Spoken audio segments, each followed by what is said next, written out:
My bad.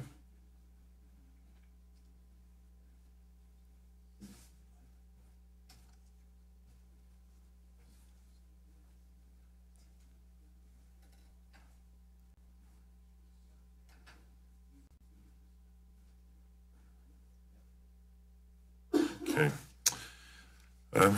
Again, we welcome you to a joint meeting of the Board of Trustees and the Advisory Board for the Utah Transit Authority. And I'm chair of the Board of Trustees, Carlton Christensen, and just beginning the first part of this meeting until after the election and the Advisory Board selects their own leadership.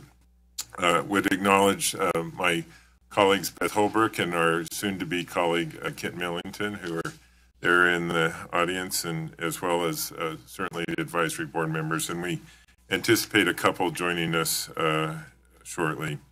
Let's begin. If you'd stand and join me in repeating the Pledge of Allegiance. I pledge allegiance to the flag of the United States of America and to the republic for which it stands, one nation, under God, indivisible, with liberty and justice for all. As we do with each UTA meeting, we begin with a safety minute and turn to our Chief Safety Officer, Dave Garris. Chair, poster is up there on the wall. For this month, we always like to bring 3 safety items to your attention. We talked about our bus safety bulletin. That is a monthly publication to identify good activities and behaviors on behalf of our bus drivers. But this one recognizes all the other people that have a large part to do with keeping our fleet safe, to include bus maintenance, UTA Transit Police, the Business Unit Safety Committee, and our facility maintenance, who works hand in hand with them on a daily basis. So it really is a team effort at UTA. And last thing, just want to read an email. We've got a very appreciative email. Our police officers, we have 80 police officers that are UTA police officers protecting our system and our assets. I got an email that says, I would like to know how much I appreciate the awareness and quick actions of Officer A.J. Hording. On January 2nd, early in the morning, Officer Hording noticed an unusual amount of smoke steam coming from the roof vents of a facility near Weber State University. It was because of him and his quick action in calling the fire department that kept the damage from being a total loss. As a matter of fact, the damage was so minimal, it was unbelievable. Thank you very much. This was sent in by Toby Molesky. It was his car wash that the fire was coming out of. And so our officer, who just happened to be in the city, noticed it, and I think it was a total of $700 in damage. So appreciation for our officers being out on the system all the time. Thanks, sir. We have a great opportunity to welcome 3 new members of the advisory board, and we'll take a second and have Kathy Griffiths administer the oath of office for Troy Walker, Jeff Acerson, and also Julie Fulmer. And Kathy, are you doing them separately or together? Okay. We would invite those 3 to stand if they would, and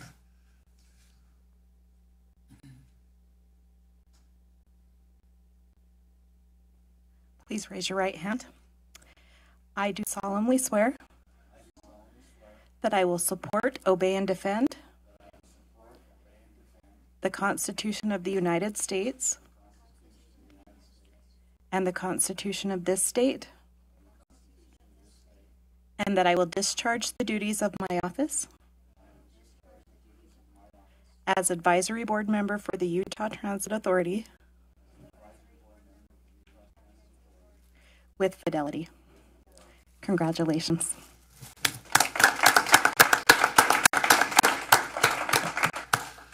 I think it would be appropriate if we let each of them just introduce themselves and from whence they live and serve, and anything else you'd like to add about your upcoming service. Okay, thank you, Chair. Well, I come from Utah County. I serve as mayor in Linden, and I represent Utah County for the mayors and the commissioners that we had an election, and my name came forward, and happy to serve, and somewhat familiar with the process here, and we've got great people here at UTA, and happy to be a part of the program, so thank you. And I'm, of course, Troy Walker, Mayor of Draper City, and I have some experience as well with UTA, having served on the board for a number of years. Every time I'm sworn in, I think of that episode of MASH when they swore Klinger back in. They swore him as president, so I hope you have that oath right. Anyway, no, it's an opportunity. I think it's a great opportunity for us to continue to serve and be a part of, which is move people and hopefully continue to move more people and create better opportunities for all of us in traffic and as all the development occurs. So I'm excited to be a part of it and help lend my ideas and skills to it, and appreciate, of course, all the great people at UTA. It's a great place and very, very many hardworking people that do a good job. So. I am Julie Fulmer. I am also from Utah County and the mayor of Vineyard. So we really appreciate transit in our area. We have a lot of people coming to our city and to our county, and I'm just excited to be a part of this process. I don't have a lot of experience in this meeting, but I have had a lot of experience with UTA and working with the various transit options in our county. So looking forward to it. Thank you. Thank you, and congratulations to all three of you. Thank you for your willingness to serve. We'll next go to election of advisory board officers, and there's a couple ways we can do it. We can simply call for a nomination and go that direction. We do have some paper ballots if that's somehow a preference by the body, but in the absence of, well, I would just call for nominations, and we'll start with the chair. Chair Christensen, point of order. Yeah, please. We skipped approving the advisory board meeting minutes. Thank you for keeping me on track. Well, before we get to the election of advisory board officers, I would entertain a motion for approval of the minutes from November 14th. So moved. I have a motion to approve. Do I have a second? I have a comment. Oh, please. Just, I noticed in the minutes they talk about the oath of office. I believe that, if I remember right, after Mayor Scoopsy joined us toward the end of the meeting, we gave her the oath of office also, and that's not reflected in the minutes. It's reflected later. Well, we can I see where it shows that she joined us, but I didn't see where she received the oath of office. But I might be missing it. But that's all right. We can certainly include that in the motion, just to make sure that that's added. I'd second it. So maybe we just missed it. Okay, good catch. Thank you. So the motion stands with making sure that that is included in the minutes. Okay. And do I have a second? I'll second. Thank you. Thanks for catching that. All in favor, say aye. Aye. Any opposed? That motion passes. Next, we'll go to the election of the advisory board officers, and would just call for any nominations for chair. I'll make a nomination for Mayor Jeff Acerson. Okay. Do I have a second? I have a motion for Jeff Acerson, and second. Any other discussion to that motion or any substitutes to that motion? Okay. Seeing none, all in favor, say aye. Aye. Aye. Aye. Any opposed? That motion passes. If it's okay, Jeff, should I finish the other two, or do you want me to? Okay. Now I'll soon turn this over to you. That way I won't have a point of order already. Okay. All right. Well, I've already had it, so. Next is the option or position of vice chair on the advisory board. Are there any motions or nominations? I'll make a motion as for Troy Walker to be vice chair. Okay, if he's willing and able and wanting to. So I have a motion and then a second for Mayor Walker to be the vice chair. Any other discussion to that motion or substitutes? Seeing none, all in favor say aye. Aye. Aye. Any opposed? That motion passes. And then last but not least, the position of second vice chair. Any nominations for that position? I would like to nominate Karen Cronin. Yeah, second. I have a motion for Karen Cronin as the second vice chair and a second. Any other discussion or substitute to that motion? Seeing none, all in favor say aye. Aye. Any opposed? That motion passes. Well, I'll now turn the time over to you, Mr. Chair, and thank you for letting me have this opportunity. And you're welcome to take place here or wherever looks good to you. I think we're good here. I mean, you're welcome to stay. I mean, unless you want to run away. I'll go over here. Okay.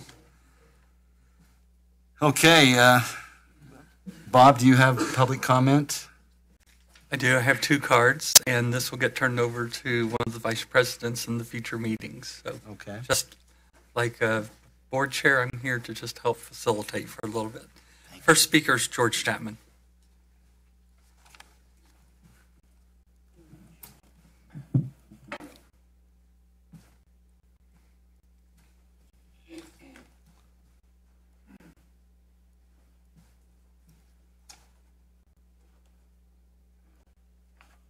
Can I stand? Does the microphone work? Okay. Good afternoon, board members. My name is George Chapman, and I'd like you to, first of all, I'm against the Point of the Mountain proposals and projects until a robust bus system is restored. That's in accordance with the last audit you had. So I am not convinced that spending billions of dollars on that project makes sense. In LA, they spent $15 billion and got nothing for it, literally nothing. That's what the study last year showed. So I'm asking you not to do any projects on Point of the Mountain until bus service is restored. It's down 30%. I'd also like better real bus stop and tracks canopies at work. We also have a driver shortage. You had 3 drivers in 2 months hired, and that means that you need a better salary. We want to stop window wraps because we want clean windows. The second biggest reason for riding buses is clean windows. If you put window wraps on them, we don't get clean windows. I want you to stop the alcohol ads on the buses and tracks. I want the money that UTA is getting now, not wait to be used, but used right now on Redwood Road and State Street. You're getting money from the city right now, and you're not going to expand until August. That doesn't make sense. Last year, you expanded in April. It's just inconceivable. You're even arguing against it. On bad air, free fare days, I have a problem with that because it increases the so-called undesirables that actually discourage long-term ridership increases. And I think that needs to be recognized. The Taylorsville BRT is not efficient use of roads. If you look at the average daily trip per lane and the 2 lanes that take up part of that, it doesn't work. So I'm against any BRT until you get that settled. 21st Freeway might be a good BRT. I'm not sure yet. All bus schedules need to be posted on the bus stops, and they're not. You used to do it, but you don't do it now. I'd like you to advertise free fair pay promotion that lowers the cost. Every day I see people paying $2.50 when they shouldn't have to. I want signs to decrease vaping, marijuana, and other substances on the stations and around the bus stops. I'd like you to fight Salt Lake City's effort to put in more track stations, like at 650 South Main. And I'd like revenue, all revenue for UTA to go to service increases right now. You're getting $15 million a year that you're not spending on service increases. Thanks for listening. Any questions or comments? Advisory Board, do you have any questions you'd like to ask? Appreciate your time. Thank you. Our next speaker is Andrew Jackson.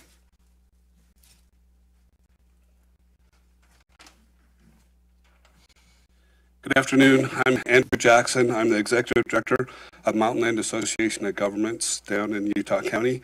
And I just want to thank you for your service and appreciate the service that you will be giving in the future. I just had one issue that I'd like to bring forward. With Mountain Land, in addition to the transportation and air quality planning that we do, We also have a component of social services, so we do Meals on Wheels, family services, senior services, veteran services, heat program, and weatherization program in the 3-county area of Utah, Wasatch, and Summit counties. We currently have a program that I've talked to the trustees and I've talked to staff members about, and it may require a policy change at UTA, which then I'm understanding would need to come to this board and then on to the Board of Trustees. We were approached last year by a veterans organization in Utah County to have passes for some disabled veterans. So currently at Mountain Land, our staff ID is also a transit pass. So we get the blank cards from UTA and we print those with pictures on them at Provo City, and then they use them as passes. So we've got this pass program with some disabled veterans where they had, they go in, get their picture taken, and then they can use that as a UTA pass, and MAG has funding to pay for that. We'd like to expand that program additionally to victims of domestic abuse and also to people who have recently been released from the county jail. Victims of domestic abuse, if they go to a women's shelter, they're eligible for federal funding for transit passes. However, if they house in place or shelter in place, or they shelter with a friend or family member, they're not eligible for that funding source for the domestic violence, but we have funding that we can spend on victims of domestic violence. Additionally, we have people who are released from the county jail, oftentimes because of the crimes that they committed, they've lost their driver's license. But they still have to make appointments and meet with counselors and do other things, but they can't do that because they don't have a driver's license. They've worn out their rides from family and friends, and so they turn back to their bad friends that got them in the place where they were, are the only ones that are giving them rides. So we'd like to provide those passes when people are released. We have a program with the Church of Jesus Christ of Latter-day Saints where they will have mentors for them, and we'll get them through, get their picture taken on a pass, and then they can use that. The thing that we need to do, because we're using federal funding, we can't advance pay for those. So we have to have an agreement with UTA where we get billed, and then we will pay, and then we request that from the feds. So we can't prepay monthly passes. We have to have a tap on, tap off and show that usage and direct that usage to an individual that's approved. So I think that will take some policy changes, as well as what we'd like to do is have a tap on, tap off, and then have a maximum amount, which is your social services discounted pass, instead of where it could be $300, $400 a month that we're paying that we do for some of the veterans. So thank you for your time, and I just hope that may be something you could bring up at your next meeting, and I'm happy to work that out with you. Thank you. Any questions or follow up on that? Okay, Troy. So what you're saying is if you want a one-time pass for a person getting released from jail, is that what you're saying? Or So we want an ID pass, which they get their picture taken, their mentor takes them down to Provo City, gets their picture taken on a pass. So then they can tap on and tap off. So we only pay per use instead of just a monthly pass that's prepaid, which I think is the only option that's available at this time, is a prepaid monthly pass. So this way, if they lose it, we can cancel it out, get them a different one. It's got their picture on it, so they're not sharing it with their friends. And then they're also required to meet with mentors. So if they stop meeting with mentors, then we can cut the pass off. So it needs to be tap on, tap off, but we'd also like, in addition to tap on, tap off, that there's a maximum monthly, because we are getting funding from the church as well, but they want to know, okay, it's only giving you a maximum of $100 for this person. Right now, they're giving out passes at $180 or something for the month, and people are losing them just a couple days later. So you're asking UTA to make the technology so you can just do tap on, tap off? Technology is there, it's a policy. So it's just allowing us to have this program where we don't prepay because we have federal funds, that we can be billed and we'll pay as soon as we get the invoice, and then we get reimbursement from the federal government, but we can't prepay a monthly pass. We have to show the tap on, tap off, get billed with that, but just that there's a maximum amount that would not exceed the monthly pass. Steve, does that thoughts or insights on that? Do you? Yeah, Chair, we'll get staff together with Andrew's team and we'll get working on that. Yeah, I've talked with staff for a while on it, and I've talked with the other trustees, yeah. and they feel good about it. So it's just a policy change. Right. And thank you. Mr. Jackson's correct. With this organization, fair issues do need to come to this body. So we'll get that. Thank you. Put together. Appreciate it. Okay, I think there's a follow-up question here. Question for you, Mr. Jackson. So if I understand it right, the funding, it will be completely covered by other sources. It's just allowing the afterpay rather than the prepay. Yes, with a monthly maximum. Yes. Okay, thank you. Yeah, we've got the funding. We're not asking for any funding. Thank you. Thank you, Andrew. And my final card today is from Mayor Mark Shepard. You've been here before. Good to see you. Oh, once or twice. Yeah. In fact, deja vu. I mean, I sat here about a year and a half or so ago talking about Stadler Rail and trying to get Stadler wrapped up and building in Clearfield. And right about that time, September of 17, everything just came to a screeching halt, and Stadler decided to pull up stakes in Clearfield and come to Salt Lake, and kind of put us into a tailspin with our TOD. We have been working ever since that point, trying to come up with a plan, an actual station area plan. We'd hoped this process would take a few months. It has taken it's taken over a year now in putting this process together. And that's really what I wanted to come discuss with you here today. Today you're going to review your TOD timeline or your selection process for UTA. I want to thank Paul Drake for all of the work and Steve Meyer that they have put into getting us to this point. I don't begrudge UTA at all, so please don't think this is coming with a complaint. Our concern is the length of a timeline that this is taking. Again, as we've been waiting, we know that everyone else has as well. UTA is allowed to select a total of 3 more sites at this point, although we're preparing legislation to try to hopefully change that. Right now, UTA is allowed to select 3 more sites to be developed. That's all that is allowed. And out of 30 some odd sites, we're just one. But everybody is waiting. And so the timeline on this puts a selection process. Well, it hits your next meeting in March to review station area plans. And so today you'll review a process, and it won't be until March 20th that you even look at plans. Our request is that we squeeze that timeline up. Our site, and I know others, sit in opportunity zones. Our site especially it's 60 acres. It's UTA's largest site still to be developed. We actually have a developer online that is waiting. They hope to be the developer. They're ready to submit their proposals as soon as that time comes. They're functioning on a timeline as well with the opportunity zones and having to be ready. The timeline that's proposed will meet that as long as there are 0 hiccups along the way.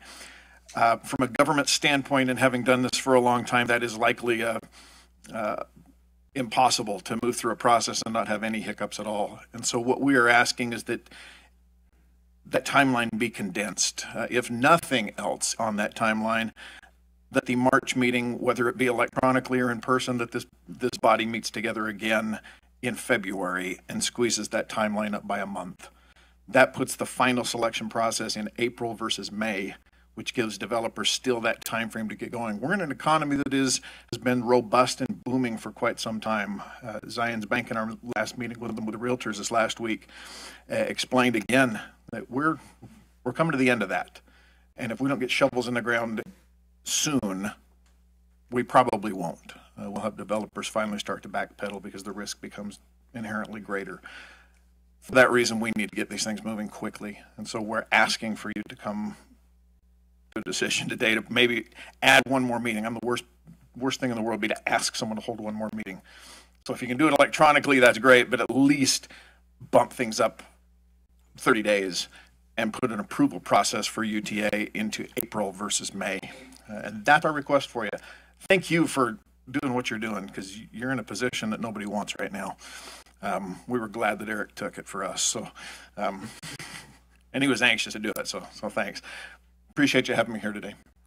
Thank you. And I guess we'll have to, Steve, any thoughts on that? I mean, I guess we could call another meeting if that's deemed necessary.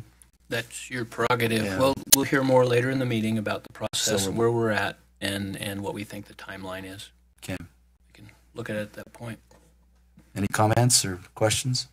Just one comment is I think once we hear the presentation and the process, then we can maybe determine as a board whether we need to have that one more meeting. And like Mayor Shepherd said, even if it is via electronic meeting, to be able to get that timeline that's going to work for that opportunity zone.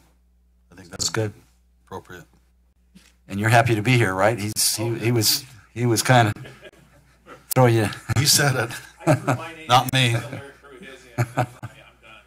Well, good. Troy, any? No, we definitely, I mean, that site's been sitting there undeveloped for a long time. We thought we had something before, but whatever we need to do to accommodate, I think it's in all of our best interests to do it. All right. Any other public comment? All right. Next on the agenda is a discussion of potential action on compensation of Board of Trustees. That's an open discussion, and I assume in the prior meeting of the advisory board was there discussion about it at that time? Someone put it on the agenda. Well, I talked to a few of the board members because I felt like this needed to be on the agenda sooner than later. So good. I don't know if it's because of that, but I feel like it needed to happen. You know, even without an elected chair at that point. So, Chairman, as our staff reached out to the advisory board members, it was a common theme that it is one of your duties as the local advisory board to set the compensation. There was a lot of comment about that as staff reached out. So we did put it on the agenda. Good. Okay. Can say from a staff standpoint, one thing we've done, we did reach out to a group called the Employers Council, and which is a group we use to help us work through employment issues. This is the first time we've had board members under salary to UTA. So we did reach out to them to help us, describe the job and look at what our normal process would be to price the positions for the marketplace. So that effort has been underway. We do have a representative here from the Employers Council, as well as I think somebody available on phone who did the actual study, that we can share that information if the board's interested. Would that be helpful? I assume it would be to. I just wanted to add to what Mayor Craythorne said. As a member of the previous Board of Trustees, we did put in the budget the full amount, and it was explained to me, and I think Jeff and I have talked, but that was kind of a place marker rather than putting the salary out there. And because it is in the legislation that the advisory board said that, I think that's one of the reasons why there are several of us that thought we should probably do that duty and make sure that we don't, that we tie all the loose ends. Is all. Comment. Well made. Troy, should we hear let's go ahead and, who's the individual that, please come up and. So Kim, do you want to join? If I sit or stand? Whatever you prefer. Yeah. I will sit. We're do you have sitting, a document to share with the board members? Do we have copies of the document? Please. Well, thank you for having me here, members of the advisory board. My name is Ryan Nelson. I am the Utah president of Employers Council. A little history just so that you can understand how we became involved in this and who we are and what we do. We are an association for employers, and the work that we do centers on employment law, HR, compensation, survey data, and training in a nutshell. We've had a relationship with UTA for over 4 decades, and in a variety of circumstances have provided compensation data and also assistance with UTA's compensation plan in terms of where they want to position the salary for various positions within the organization. We will have my colleague, Kimberly Barton. She is the one who did the report and the research that you have in front of you. Let me be clear about one thing. Our role at Employers Council is not to dictate what an employer chooses to do with its compensation. Our role is to gather information using methods that are standard in the compensation industry, and then provide that information to the employer for them then to make a decision about where they want to posture the position based on the market. Do we want to lead the market? Do we want to be somewhere in the middle of the market? Do we want to lag the market? But our goal is, again, gather the information, find the data, find the statistical support for it, and then provide the information to the employer.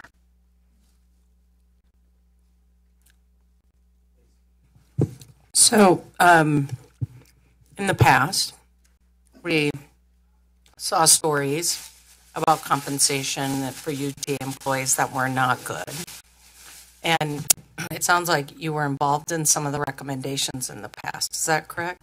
Kimberly probably was, but as an organization, I believe 6 times in the past we've been involved in various aspects of helping with compensation. Now, Kimberly has done that work and can speak more specifically to it. Okay. And so, are we utilizing a tighter model this go around to ensure the recommendations align better with other people in this field? I'll let Kimberly address the specifics of how she found and put together the data. In terms of are we misaligned and were we misaligned previously, our data and the methods that we use are standard in the compensation industry. Could there be discrepancies in how the positions we looked at and the recommendations that we made differ from some other location or some other organization? Sure, because again, this isn't a 1 + 1 exact science. This is looking at data in the market in a variety of different formats and then trying to come to some recommendation about where that position should be. But then the organization ultimately chooses where to position the data or the wage for that particular position. She's on the phone? Okay, great. But I think to your question, Mayor, Kimberly can speak more intelligently to that because she was involved in those previous studies. Yeah, I think it would be helpful. I want us to not misstep on this. Before Kimberly makes that comment, can I just clarify one thing you said Please. that kind of adds to this? Did you say that you don't look at the job description? I mean, you look at the job, but you don't look at the roles each company takes as a part of that job title. Is that what you were saying? No, that's not correct. Okay, so you do compare job descriptions. Correct. And in the report you have in front of you, and Kimberly will again speak more to this, one of the things that we're looking at in terms of what is the value from a wage perspective of a position is what does the position do? What are the responsibilities? What are the essential functions? What are the training or the educational requirements necessary to perform the position? And all of that, again, I'm not the compensation expert, but know enough to be dangerous, factors into an evaluation of the worth or the value of the wage for that particular position. Does that answer your question? Mm-hmm. Okay, you're welcome. I appreciate the comment from Mayor Biskupski. I think there is an outgoing or an ongoing issue of compensation at the higher executives. What has happened in the past, is that going to continue on? I think the legislature has intended that we make a transition, that it's kind of a new approach to how we manage and give oversight to UTA. So should we listen to Kimberly? Kimberly? And then I know that several of the people here on the board would like to weigh in on this because I've had some conversation, and I hope we have a very open and free how we feel about it, because I think that's our role. We've been given that responsibility by the legislature to kind of set that and make sure that we're acting in the best interest of the individuals that are serving as commissioners as well as the organization as a whole. So. Did we lose her?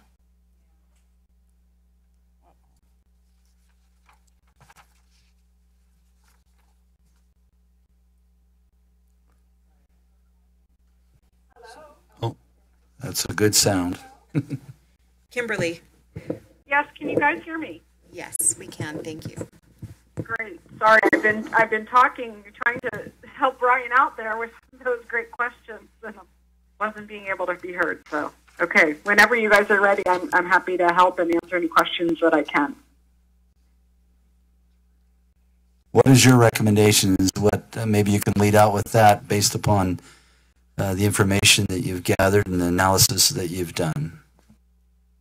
The recommendation as far as what the specific salary rate would be, or what the approach is that perhaps the advisory board might consider as they determine what the market rate would be for the job. I think both would be good. Well, okay then. Well, thanks for having us and letting me join in on the call. So, ultimately, when you are trying to ascertain what you want to pay in this situation, as with any organization who uses market pricing, you basically need to look at what the job content is. What is the individual going to be doing in this job? And then we look at salary surveys to determine what other companies with the market, same thing, are paying, so that we're able to kind of do our best apples-to-apples comparison. And so once we identify the job duties, then we look at the salary surveys, try to match the salary surveys, and then we can extract the data that then we can utilize to determine what the target market range would be. But the process all has to start with kind of what the pay philosophy is, and how do we want to pay. So when I was asked to kind of detail the process, I did that in a memorandum, and then I also went through and said, okay, if you ask me what you just asked me, let's go through the process of applying the approach, and how do we kind of get to some sort of recommended pay rate for the member of the Board of Trustees. And so I went through that process. My knowledge on what the job does is it was limited to some information that was provided to me by UTA, and then also my review of the Senate Bill 136. I didn't read all 194 pages. I just read the pages that were applicable in the circumstance. And I didn't feel that we had good matches in the salary surveys that we reviewed. And UTA purchases has a large library of salary surveys, and we looked at multiple different salary survey job descriptions. But I didn't feel we had a good job match for the whole job. And I think Ryan mentioned it's an art and a science. So the art part of it is trying to kind of figure out where we're looking, what we're doing, and then the science part is, let's try to be very prescriptive in our approach. The key is we want to have a legally defensible approach, and we also want to come up with a rate of pay that is fair, where we can attract the right person, pay them, motivate them, and also be responsible, fiscally responsible as well, because we are a public entity. UTA is a public entity, and we want to make sure that we are able to explain what we did and how we did it. So my approach is detailed further in the memo. Have you guys distributed? I guess I shouldn't assume that has been distributed. Yes, it has. Okay, great. So what I did when I did not identify a whole job match in the salary survey, and the reason I didn't, first, UTA reached out to other transit agencies. There is not a job similar to this member position that exists at other transit agencies. And then we kind of look at the public sector in Utah and to see, are there other jobs that are similar?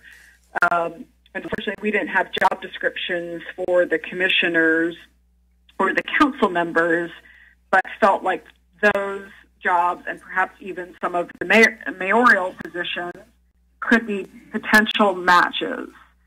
So we gathered information from the Wasatch Front, from the counties, as well as Salt Lake City, to see we at least wanted to be able to put it in context of what were those individuals, what were county commissioners making in the surrounding counties.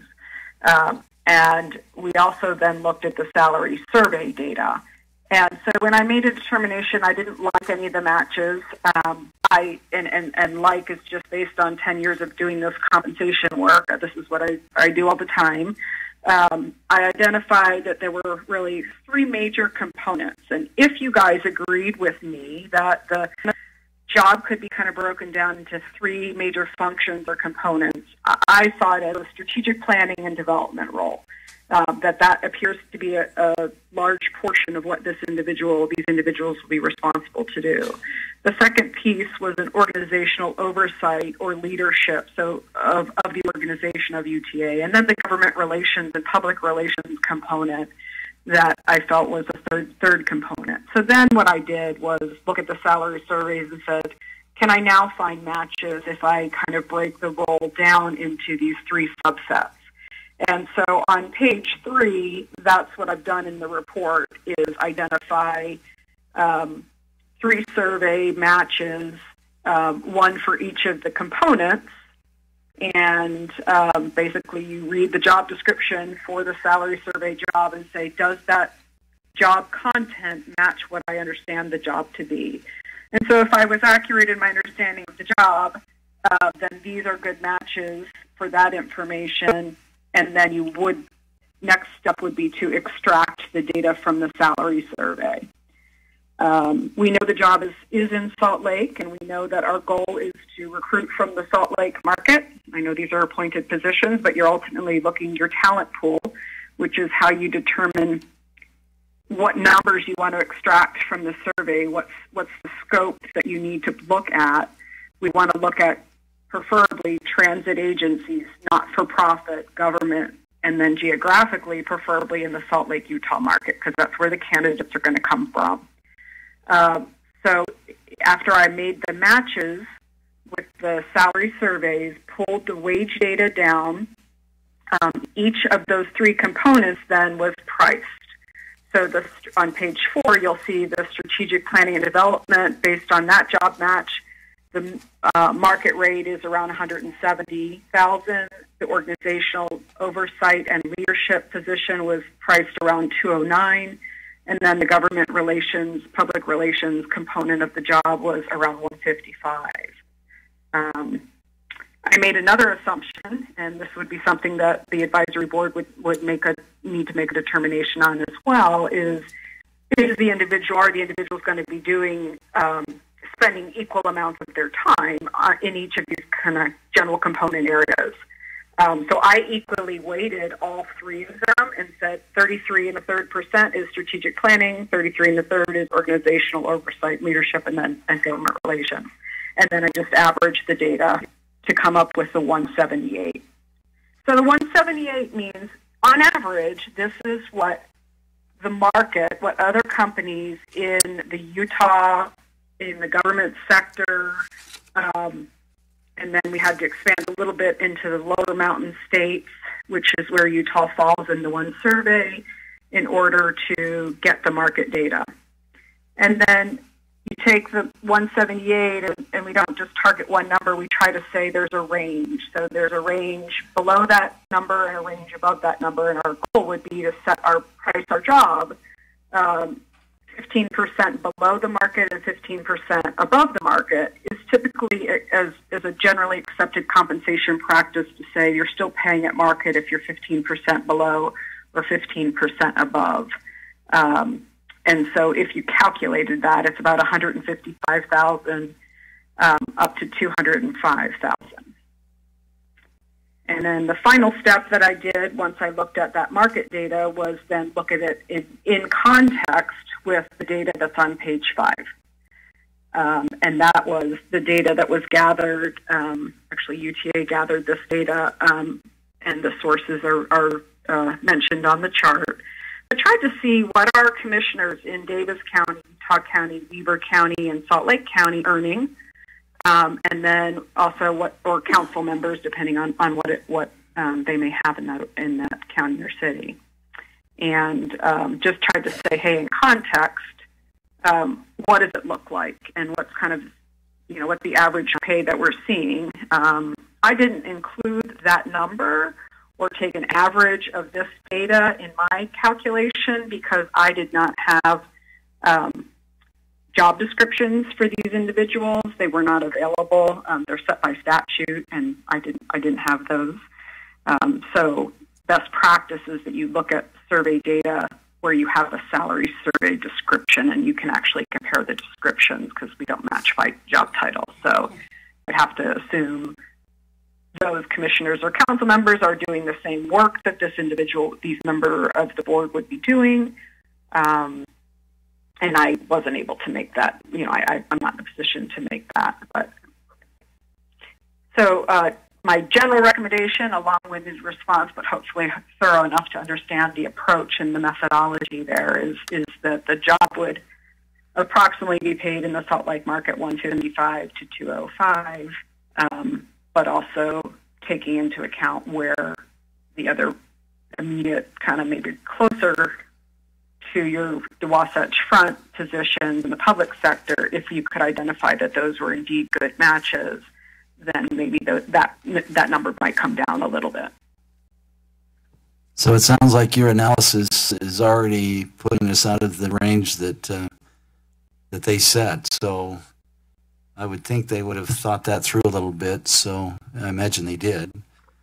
So other comments? Right, and so yeah, so ultimately, I mean, you have. I mean, the legislation says the 150. So. Part of what I was asked to do was just, if I didn't know the 150, how would the job be priced in the open market? And so that's what this gave you. So is this what I'm saying is, I would come to you and say, I recommend this? I can't say I'd recommend this. I can say that this is what the market data told me. But what the decision needs to be made is, how do you want to pay in relation to this? So we know you can't pay above the 150. So what do we perhaps take this information and discount this information by a certain percentage so that we can take into account, perhaps, if you agree with those three components? We just didn't find accurate matches to the whole job. So doing the components and pricing components and then making a conscious decision on how do we adjust this data down. If the max is 150, we can do a calculation to put the 205, drop the 205 to 150, and I can tell you what the rest of the range is, what the range would be. But that's just, that I was asked to document a market pricing approach and then explain how it would be applied if we were market pricing it in the open market. We appreciate that. I think your analysis and your process is solid. I mean, that's typically what is done in the industry. And the one thing that you said, which I think we would all agree, is we're kind of entering new territory here.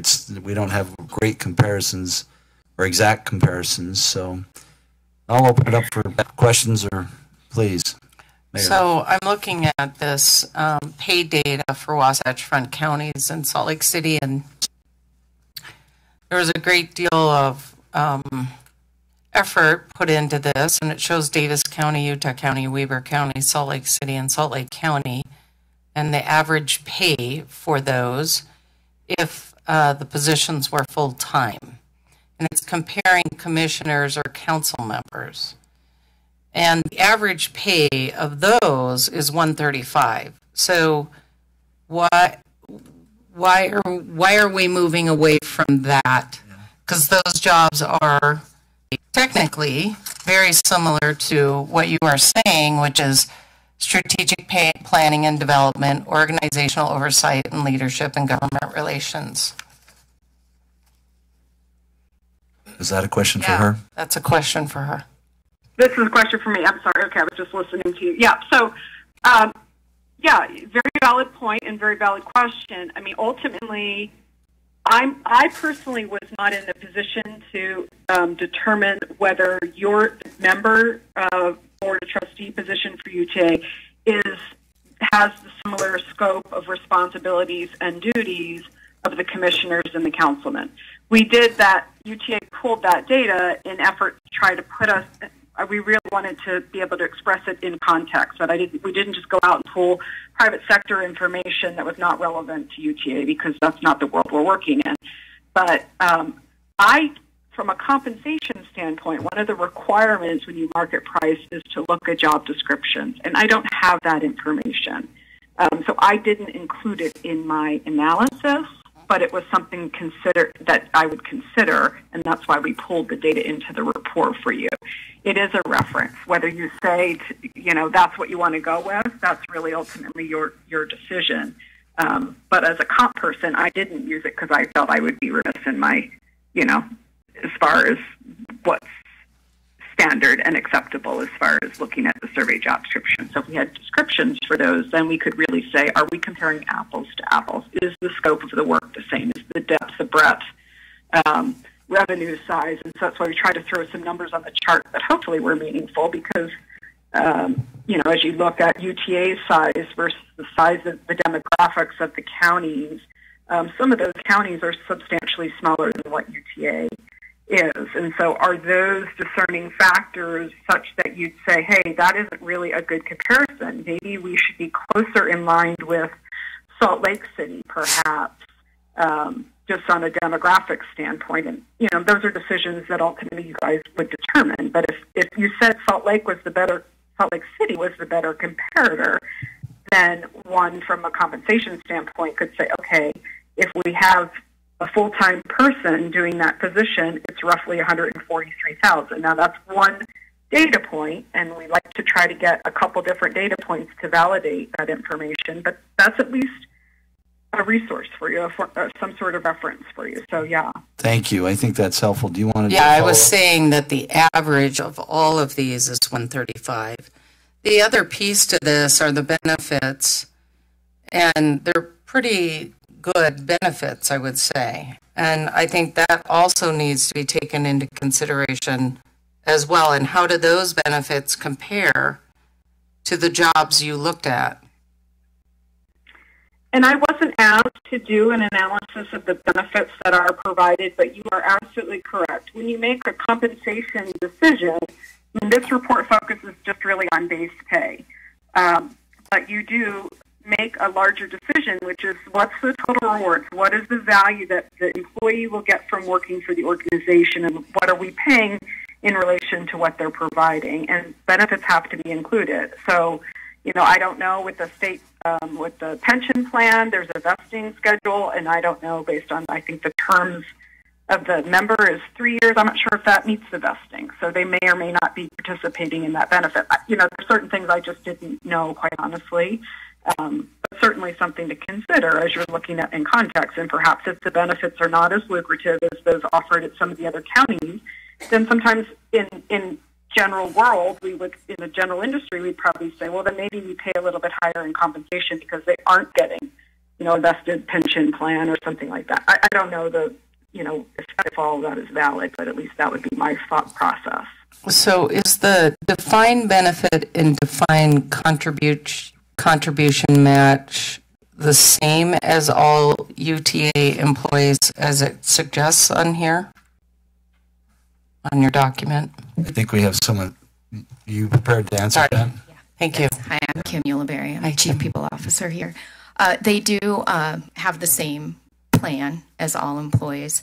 The defined benefit plan is a 5-year vesting. So currently the terms for our board unless they do more than one term, don't allow them to vest in that particular plan. Eric, did you have a question? Well, I did. I just maybe more of a comment on, and I agree with what you had mentioned. I think if the legislature would have went through the same process, it would have probably helped us out a little bit. But we do have a number that is there, and we don't have a lot of comparisons that are good comparisons out there. Other than I've talked to a few of you guys. Since the last time we met, and I believe the county commission role is probably a pretty good comparison. We don't have, a lot of job descriptions and things that can match up, but I think the thing that's different and the thing that makes it so the employers council information isn't as relevant is that we have the 150 max, and that was just maybe an arbitrary number that was thrown out there and didn't use this good data. And so just as a practice, I would think that, as an advisory board, that we wouldn't want to, start start this out at the max and just have it move forward, just because I just don't think that's good management practice. Talking to individuals, a couple of you, and maybe some of have the same thing. Mayor Skupski had a good comment about the average of theirs, but I've heard the 120 to 130 range thrown out quite a bit.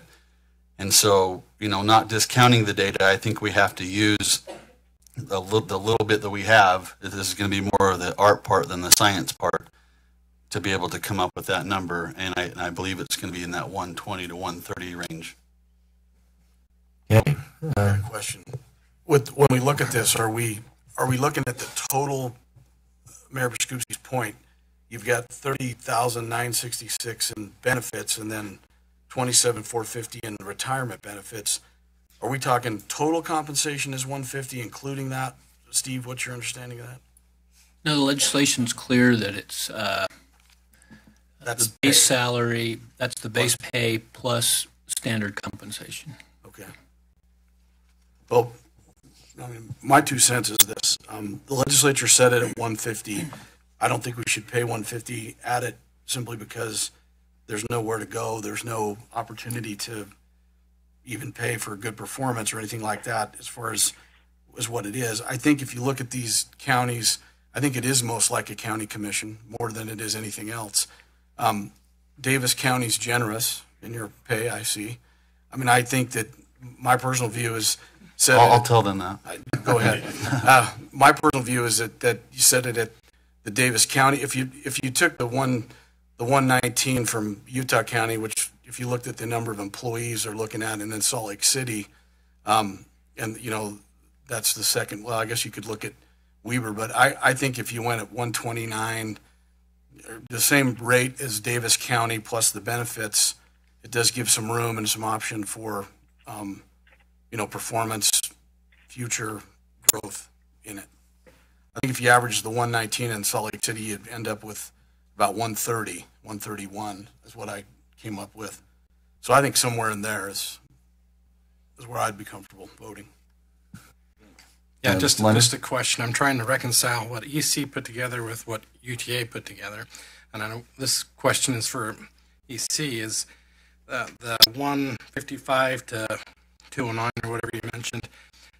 If you go to UTA's and they're comparing to county commissioners basically and other boards, so there's a number 3333 7 Salt Lake City, and we're talking about a full-time equivalency. So I'm assuming that these figures are based on kind of a shared responsibility amongst commissioners and county councils and so on and so forth. Was that taken into consideration, some factor or anything in the EC's determination of that? Hey, I'm sorry, I had a hard time hearing what your actual question was. In relation to the range that I provided, assuming the assumptions I made were correct, and then in relation to one other piece of data, and I couldn't hear what you were asking. Basically, the fact that there's 3 individuals, similar to a county commission, performing these functions, was there any kind of factor for that? Or is it just 100%? No, my understanding, and again, correct me if I'm wrong, my understanding is that they will have the same duties and responsibilities. So we would price the job, and then you pay the incumbent based on their knowledge and skills and abilities in relation to that job. The only piece that I did consider, or that you could consider, is, I guess I didn't consider it in here, but as I'm listening to you, you could say, okay, for example, I have 7 people in Salt Lake doing the work presumably commensurate with the type of work that I'm asking these 3 members of the Board of Trustees to do for UTA. And so you could do some calculation of the 7 times that, their average pay, and UTA's 3 people times the average pay, whatever. You could calculate what if Salt Lake only had 3 full-time people doing it, then what is that salary? that's another option. Same thing with Salt Lake County. I've got 9 people doing the work that I'm now would be saying if I only had 3 full-time people doing that, what would be that calculation? So yeah, you could run that calculation to see what it would be like. I want to speak to your point, if that's okay, Mr. Please, go ahead. But if you look at the director of UDOT, for instance, the recommended salary here is about what he gets paid, but he is a one-man show. And we're talking about 3 people running this show and sharing the same responsibilities. So again, I will say that I don't think this number is serving us well, and that we need to at least look at what Mayor Walker is saying and consider what you are mentioning about 3 people doing this work versus 1. Other comments? Please, Steve. Yeah, just some context on the data for Wasatch Front counties and Salt Lake City. As I asked staff to pull and verify these numbers on revenue, employees, and service area, to give some context to that salary. So, we talk about Davis County. Its revenues are about or less than a third of UTA's total revenue. So you're dealing in effect with a bigger company, right?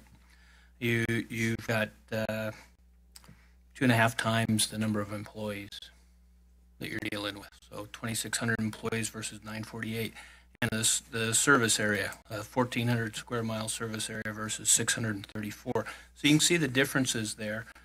For example, revenues, UTA's is higher than everybody's except Salt Lake County. Employees higher than everybody except, equal to Salt Lake City and less than Salt Lake County. Service area, less than Utah County, but higher than everybody else's. Just trying to give you some context. In my mind, I was thinking about what's the size of the company, what's the size of the organization, the responsibility of the area that you're responsible for. Now, these duties for the trustees is laid out in the Transit District Act, and it is a change versus the president CEO position that we had in the past. We've divvied up those duties between the executive director and the board of trustees. It's a more outward-facing work and that strategic work falls more to the board now than it did in the past with the president CEO. The executive director, as the board has set it up, is more, we've just described that, and we're about ready to go out in the market to procure my successor. And the idea there is that's a more inward-facing, more focused on keeping the day-to-day operations going. So that's just wanted to provide you all with some of that context of what we were looking at there. Mr. Chairman, may Steve, I think that's great. That's great information. That probably you did the chart more justice than I did in explaining it.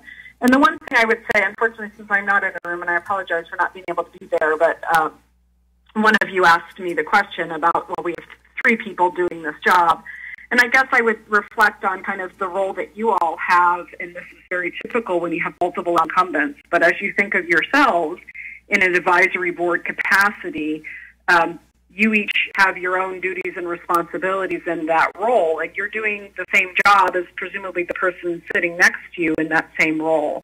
So unless these individuals are going to be dividing the work or focusing on a specific area, then you would actually consider pricing the full job. So if I were pricing your job as a member of the board, of the advisory board, the work that you do would be commensurate with that of your colleague, and so you price that job and then set the pay based on that individual's skills, knowledge, and ability, but it's in relation to the whole job that's been priced, if that helps clarify the numbers that we were talking about and dividing by responsibility and such.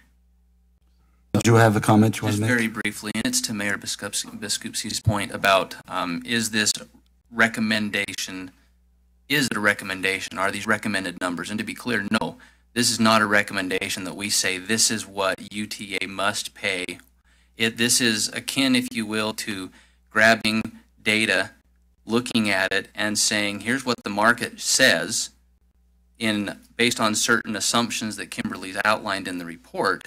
But again, at the end of the day, what an employer chooses to do with the survey information or a compensation analysis that we provide, it's up to the organization. So to be clear, to your point, if you go below 150, that's the organization's decision. This is simply one factor for you to consider in the process of evaluating what the wage or the value of that particular position should be. Karen? I just wanted to maybe summarize some of the things that I have, some of the thoughts I've had, some of the things people have talked to me about. And that is that we, as an advisory board, are coming into this with a number already set, a max number that was set by the legislature when they created this new form of a government for UTA.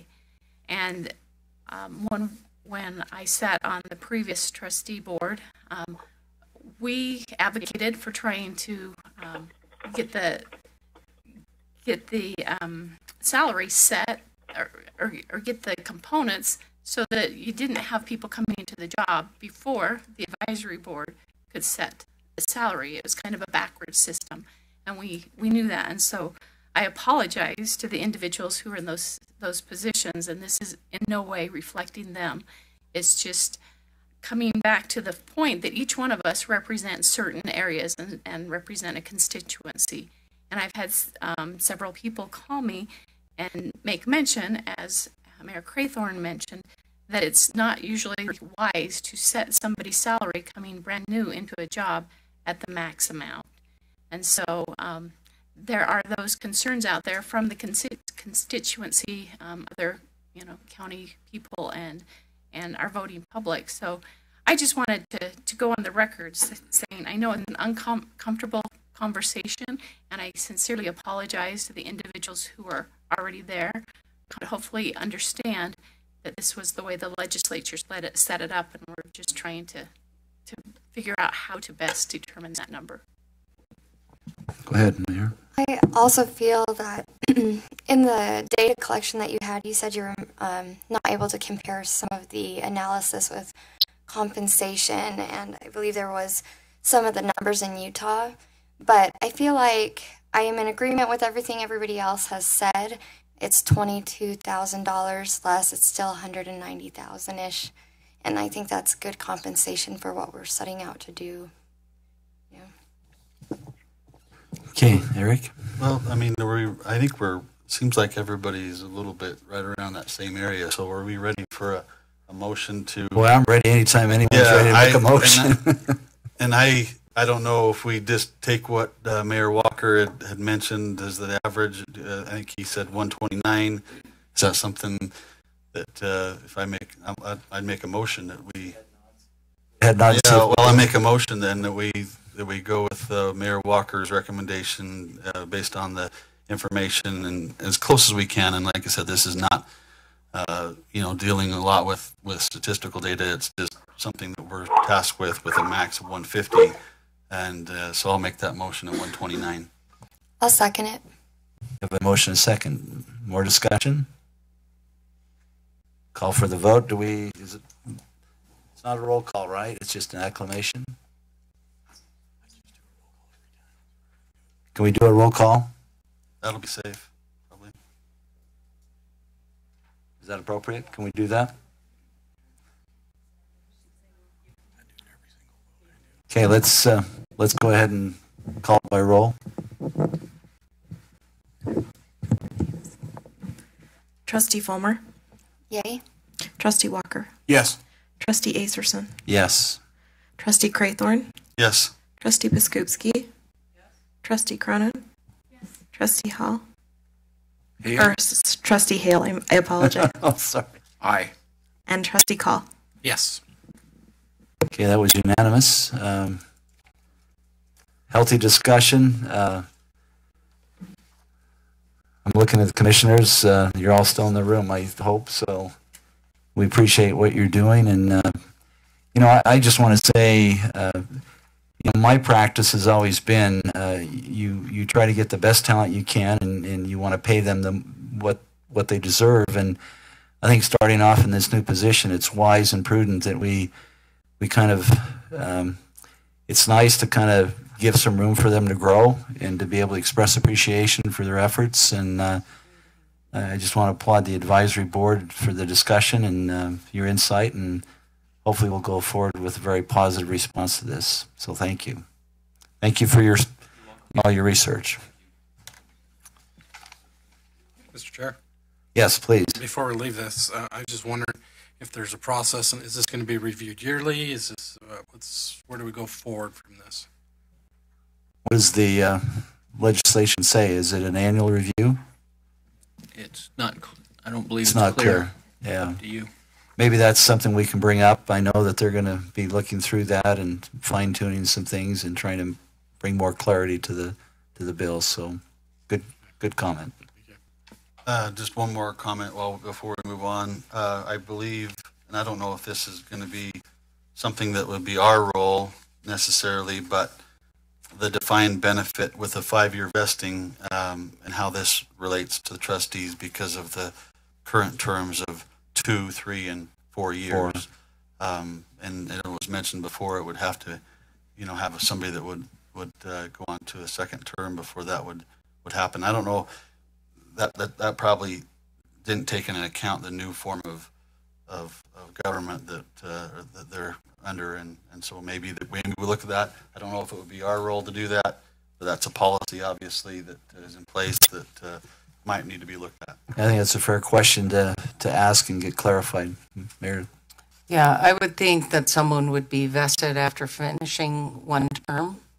And did you say that they'll vary from 2 to 3? 2, 3, and 4 year terms. The three trustees will have a 2-year, which I believe is the Utah County, and Beth is 3, and Carlton's a 4. Yeah. And an ongoing 3-year terms after that. That's to stagger it. So that's to stagger it for the beginning, and then instead it'll be 3 years after that. Mm-hmm. You could do a vesting at 2 years maybe and consider that, and then everyone would be similar. Yeah, go ahead. Yes, our pension plan is collectively bargained, so that's something we would not be able to do unilaterally. However, we could explore some different options and bring them back to this board if that's what you'd like.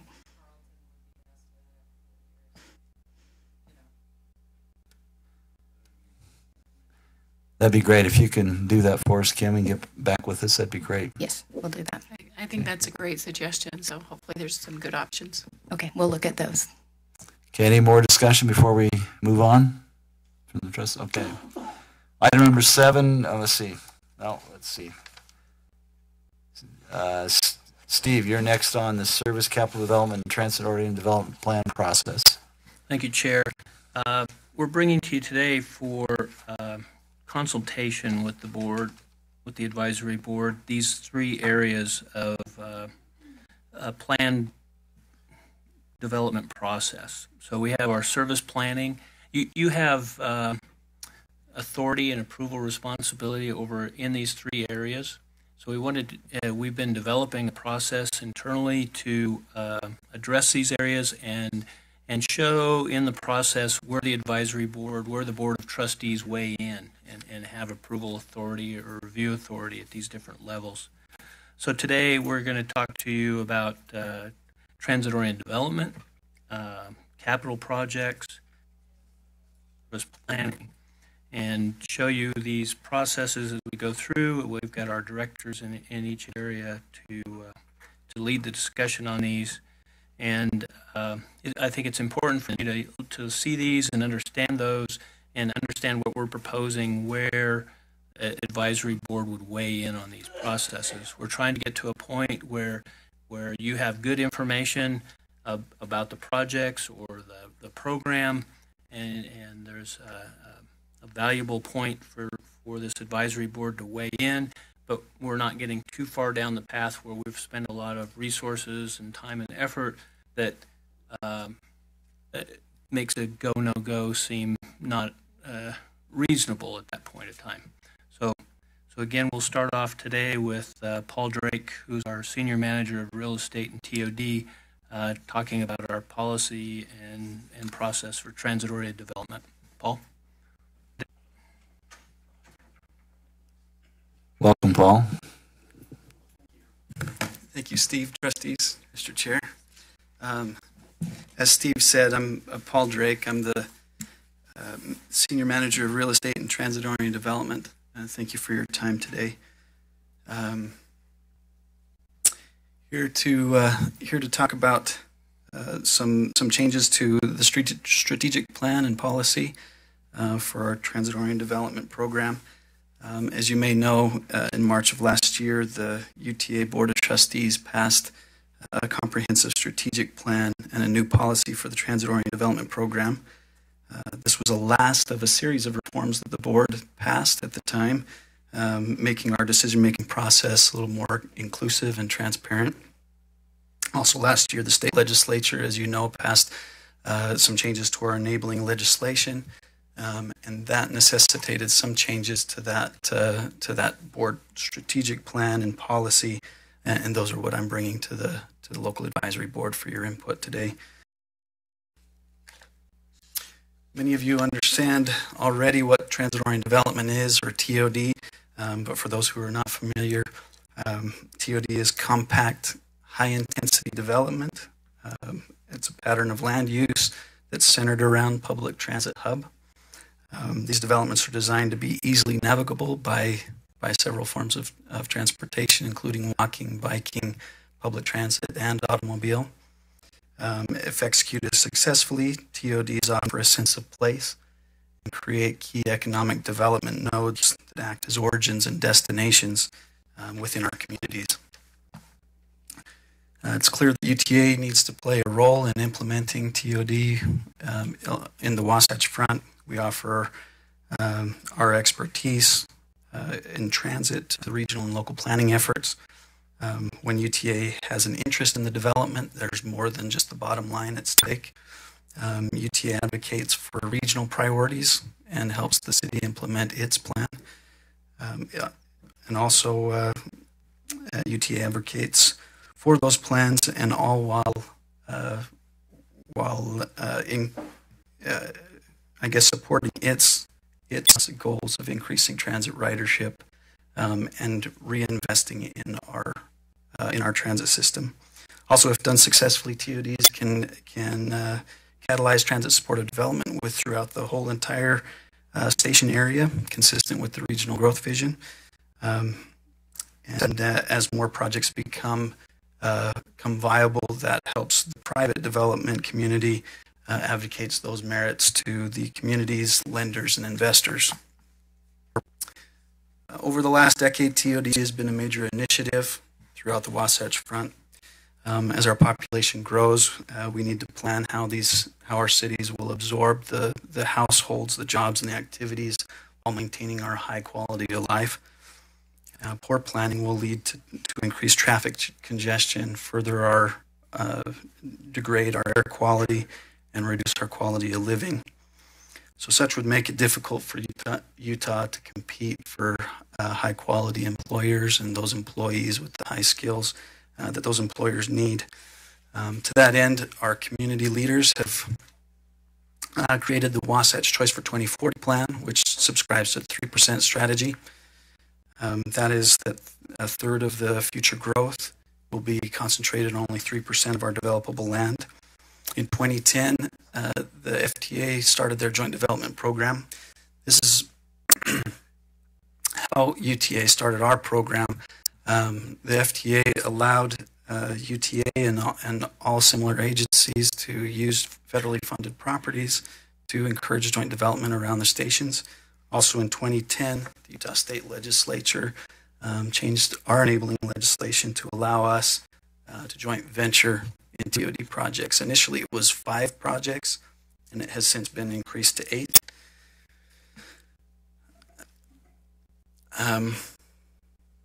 We have seen some success in our TOD efforts. In 2014, the legislature, the legislative audit identified some areas of improvement for the agency. Since then, UTA has implemented some reforms, including the strategic policy and plan that we've talked about. Also, as mentioned in March, the legislation has changed for our board governance, and this has changed how we go about approving our projects and the decisions overall of how we do TOD. The local advisory board, according to that legislation, is tasked with reviewing, approving, and recommending final adoption of TOD plans. And the board of trustees is tasked with approving TOD contracts, acquisitions, and dispositions. These approvals align nicely with our TOD process. The process includes these three stages: planning, implementation, and management. It looks at implementing TOD from the large regional scale all the way down to site-specific and financial details. I'll go into the detail a little bit more in just a moment. But another way to look at this is that the planning stage, that's what's in blue, is the local advisory board reviewing and approving plans. The implementation stage, which is the green, is the board of trustees reviewing and approving contracts. And then the purple, which is the management stage, is staff level management and reporting back to the board. Each of these phases has a related process guided by the decisions of the local advisory board and board of trustees. The local advisory board and the board of trustees guide the process at key decision-making points. You can see at the end of the planning stage and throughout the implementation stage, the local advisory board will approve station area planning as well as the board of trustees, and then that will move into an actual project where the board would approve, review, and approve the contracts and those plans. A little more detail about the planning stage. It starts with the TOD system plan. This is the regional look at all of our potential TOD sites. It measures the readiness of those sites based on 4 criteria. That's land availability, municipal support, accessibility, and market strength. It also includes, as you see on that list, an additional informative measure for the affordable housing need. For the benefit of the board, as it selects the sites going forward, the data is interpreted in 3 different ways. Those are listed on the slide. One is the overall TOD score, which is kind of trying to identify the low-hanging fruit or those TOD sites that are likely to be successful. There's a growth opportunity score. This is where the TOD-like development is not necessarily existing at the time at those sites, but if the agency is participating, then it could catalyze that kind of development within that community. And then the last one is affordable housing site score. This is a score that augments and informs the other 2 scores. And then of course it's approved by the local advisory board and the board of trustees. The implementation stage, when the sites are prepared and prioritized for development, the board of trustees are the ones that will select the sites. The development partner for each of the sites is selected by a selection committee based on criteria derived from the station area plan. That's the process that we work with the local communities for a shared vision. Selection of the committee is made up of UTA staff, city staff, and other stakeholders as appropriate. After the development partner is selected, they work with the city and UTA staff toward a master plan. It's guided and approved or guided by the approved station area plan and UTA's TOD design guidelines. It includes provisions, if applicable, for affordable housing. So if that's identified as a recommended use on that site, we go forward with a conversation with an affordable housing forum. This master plan is accompanied by a master development agreement, which guides the overall development and UTA's relationship with the development partner, and all of that is ultimately approved by the board of trustees. As individual phases are identified, in that master plan ready for implementation. The site-specific designs are reviewed by staff for consistency with the master plan, the design guidelines, and then the legal terms and financial analysis are brought back to the Board of Trustees for final approval. With the board approval, we break ground on the site, and then staff works with the development team and the contractors to protect UTA's interest, protect its facilities, our operations, and of course our riders. Then as development is completed and the building's occupied, staff maintains that ongoing relationship with its partners, protecting UTA's transit critical elements, and then enforcing the rights of the agency under the agreements. And then, as this shows, the staff reports back to the board on an annual basis the status of the active TOD projects. Are there questions so far? Please. Sorry, thank you. So on one of the most recent slides, you were talking about circling back to an affordable housing expert of some sort. Yeah.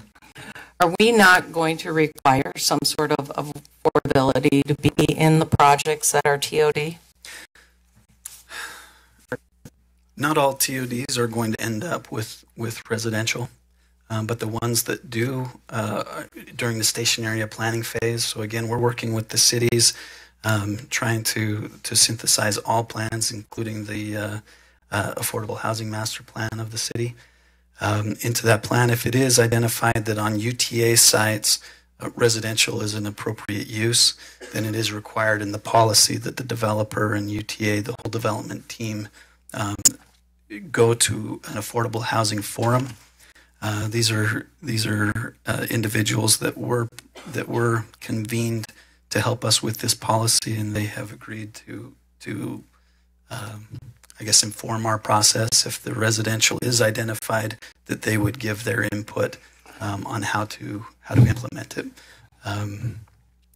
So that would be how does it go into that site? What are some potential funding mechanisms, etc. So if we're going to do residential, why not ensure some units of affordability? Meaning if we require some percentage of those units to be affordable. Initially, that's how we started our conversation. A lot of the feedback that we got from communities, some of them already have significant amounts of affordable housing. Well, like in Salt Lake County, for instance, we're short 40,000 affordable housing units. Correct. So this is, a way to incentivize trying to get some of those units into the market. Oh, absolutely. And I think that would be identified through the station area planning process as a recommended use. And UTA, we are supportive of affordable housing, but we do not have land use authority. So we do defer to the cities and try and work with those cities during that station area planning process to encourage affordable housing on those locations. It's a great relationship that we've seen to have affordable housing at the stations. There are a lot of incentives for developers to put affordable housing units in the station area themselves, and so we are encouraging that during our entire planning process. But from the policy standpoint, we do defer a little to the communities.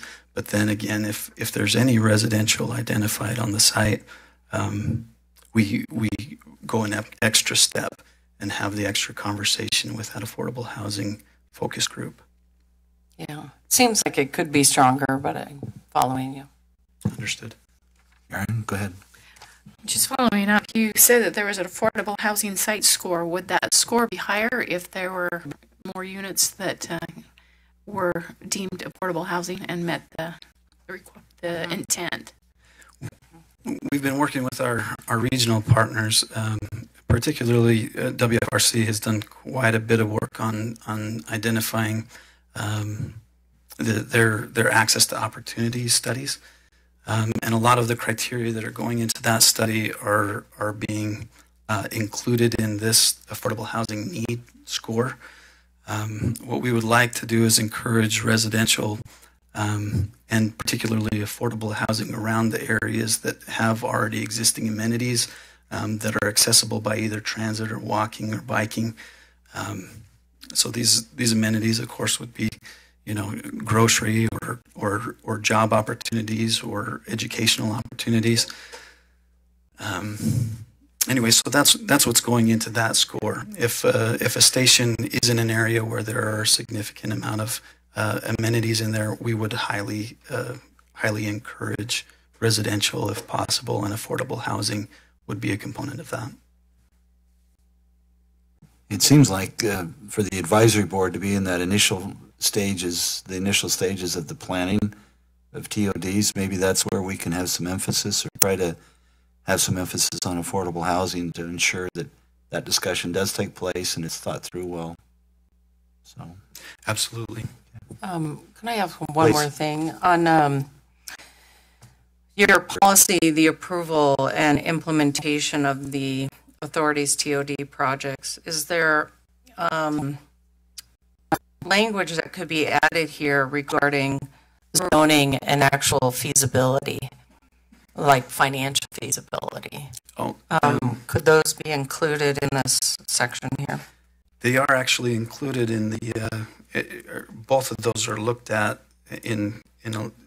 at least at a 30,000 foot level during the station area planning process. So we would look at feasibility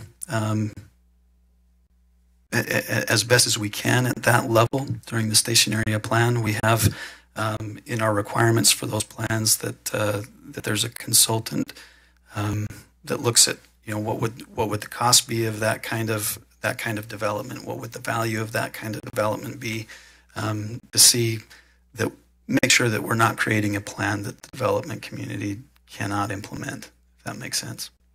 Yeah, I just think one of the criteria should be how is it currently zoned, because that can take a long time and potentially tie up funds that could go to another project. Correct. I'm sorry I didn't address that. In the ranking score that we have, the TOD system analysis plan, that is one of the criteria, and currently it's heavily weighted. The weighting is from still the very waiting on beginning. input. Yeah, you have to be zoned properly. Correct. A site that is zoned properly is going to be prioritized a lot higher than a site that is not zoned appropriately. That is somewhere else in here. Right at the very first, at the TOD system analysis plan. System analysis plan. Correct. Right. Yeah, thank you for bringing that up, Mayor. Well, okay. Yeah, it doesn't say zoning, but I'm sorry I didn't say it explicitly in here, but definitely that's one of the heavy criteria of selecting a site. What we want to do is give the board the information necessary to make the best site selection. Again, we want to identify the low-hanging fruit. If we go back to let me go back in the slides just real quick. So underneath those criteria where it says measures of TOD readiness, the second one there is municipal support. That does include if the city is willing to support a TOD type zone. So what are the densities? What are the uses that are allowed on the site? Is there a CDA or some kind of other instrument to capture tax increment on the site? All of these, if a community puts their support behind these initiatives, that's going to raise them on the priority level. A community that isn't supportive is going to be dropped down below those cities that have put those measures in place. Okay, thank you. Thank you. To follow up on that, when you say that a community is in support, does that mean that they've already made those zoning changes, or is it just a promise that they will? No, this one tracks if they have done it already. Yeah. Okay, Troy, did you have a comment? I just wanted to make sure that I think that what you said about getting communities to sort of kind of want these, I think let's make it clear, at least in the proposal, that we're looking for places that want TOD and that affordable housing, I think, maybe be even a little more highlighted to, have a percentage of it, simply because I think every community's we're all in the same boat with the housing situation. But I think there's plenty of opportunity with these sites to do a percentage of affordable housing that will pencil in their performance. But I think it's important to, and I know we have the good mayor from up in Clearfield who, he's been here and advocating. And one of the things that impressed me about his presentation a while back was, hey, we want this. This is what we want. We want it here. I like that. I think that's what we need to have. Instead of us going out hunting, let's get communities to start asking for it and do only the ones first that want them. Absolutely. We wouldn't want the development team we wouldn't want to throw them into the situation where they're at odds with the community. These ones have to be the ones that are, in fact, the low-hanging fruit, and they're easy to implement. One of the problems is everybody's at odds with more housing. I mean, it seems to be every council meeting I sit through. But I mean, I think as UTA goes out and says this is what we're doing, I think as that's at the front of the message, it's a good policy for us. And I think when people look at it, will make a little more sense. At least that's my 2 cents on it. Absolutely. And if I could say, we are seeing a lot of success in these station area planning efforts. We invite all the stakeholders that we can to the table. So those are community officials, those are neighbors, neighborhood groups, and other stakeholders, and we get their input and make sure that we're all on the same page before we have an adopted plan. And that plan, you can see how that can make the process easier for us as we move forward with development. It's not the first time they've heard about high density or the form of development that we want to implement there. And usually we've identified their concerns and helped address that during that phase. One more thing, if I could, on the affordable housing. We've talked about having a mandated percentage of affordable housing. There are a lot of our sites that we feel are ripe for development, but our corridors are within rail corridor. And a lot of those sites are contaminated to a degree where residential is not a viable use. So they likely will end up being a commercial use. However, within the overall station area, we do encourage a mix of uses. So we work with the community, even if UTA doesn't control the land where the residential might end up. We do encourage that affordable housing there. Unfortunately, we just don't have the control over that. So, Paul, we're taking a lot of your time. Are we getting where we need to be? Do you feel like there are other questions that need to come up? If you will, Mr. Chair, I wanted to go through real quick the schedule that was alluded to earlier in the meeting. I don't know if this has been part of the handout. You guys have a copy of that. If you wouldn't mind, Mr. Chair, can I run through that really quick? Please, yeah. Okay. So it looks like this slide that's up on the board. This is how staff sees. There are a lot of hoops that we need to jump through, and just requirements that are required by recent statute and the policy. And this is how we feel that we can meet all those requirements and still get to an RFP, select a site, and a development partner if the board so chooses. I don't see a February meeting in there, so it's not currently. I don't have control over that, but maybe somebody in the room does. It starts off today. Obviously, we're talking about TOD policy. We expect that to go in front of the Board of Trustees next week for final adoption of this policy. By the end of the month, we would like to have a conversation about that system analysis tool or that ranking tool with our Board of Trustees, get their feedback on the criteria and the proposed weighting.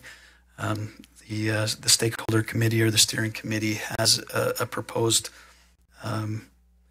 weighting of all the criteria, and we want to make sure that we're consistent with the board's objectives. And then you can see that there is a jump.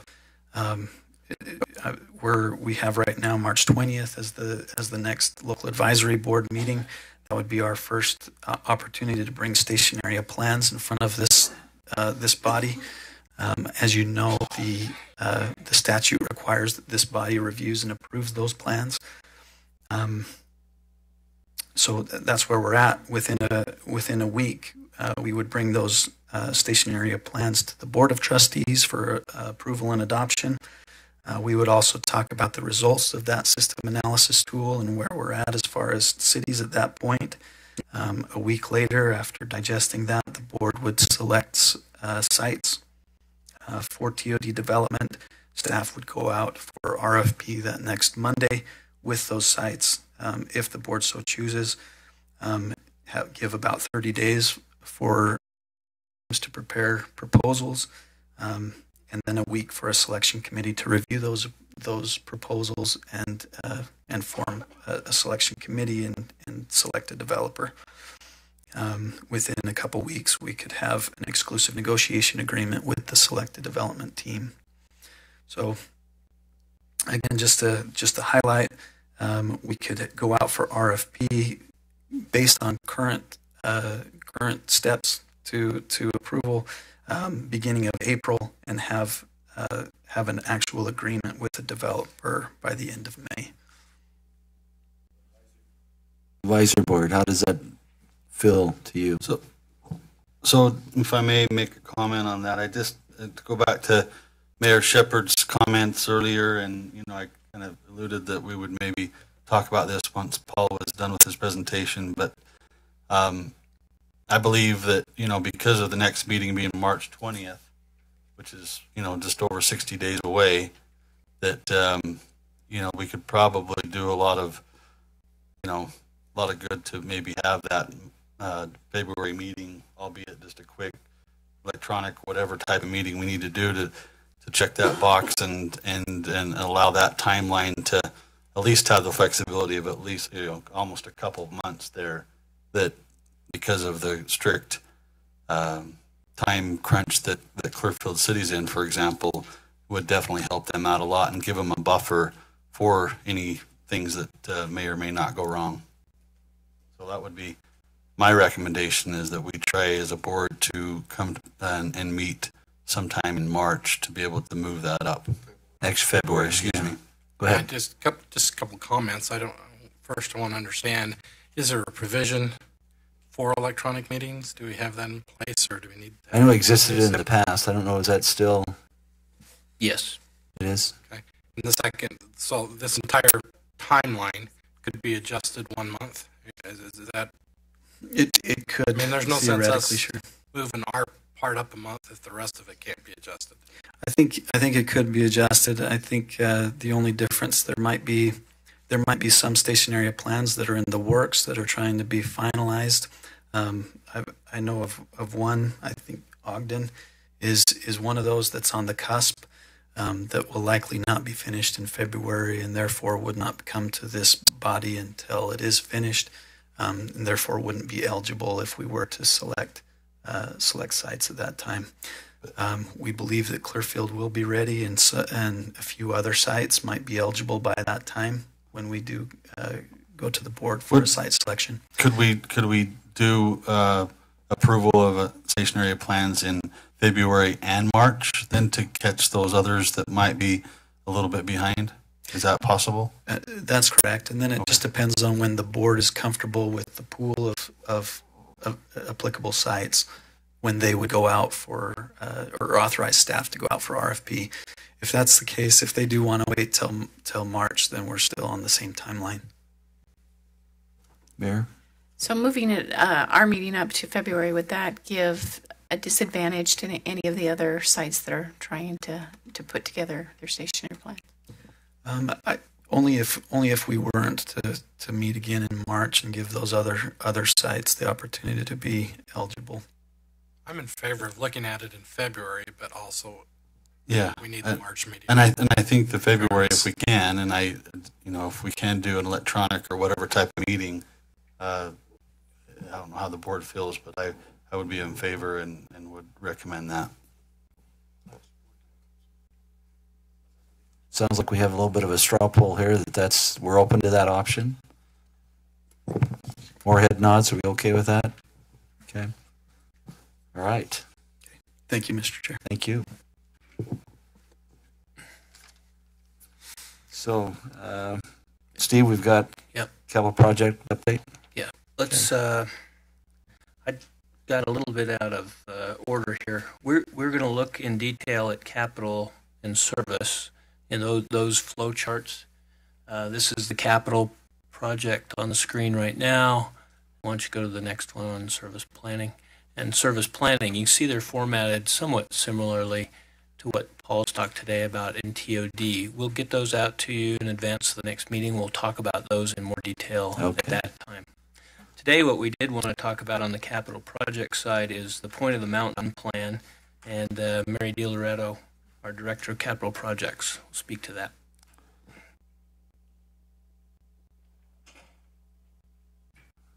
Welcome again. Hi. All right. Hi. Mary DiLoretto. I'm the Director of Capital Projects here at UTA. And I'm going to talk about a new project that we're going to be kicking off in the next couple of months called the Point in the Mountain Transit Project.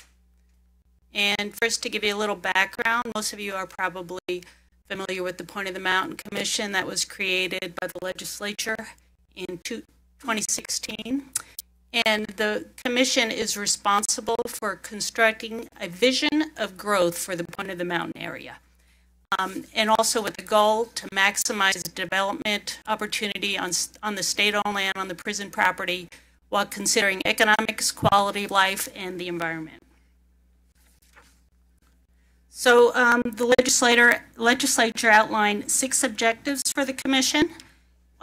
First was to maximize job creation in the area, ensure high quality of life for residents in and surrounding the project area, to provide for residential and commercial growth, to preserve natural lands and expanding recreational opportunities in the area, to provide a variety of community and housing types that meet with the workforce needs, and then also to plan for future transportation infrastructure and other investments to enhance mobility in the area.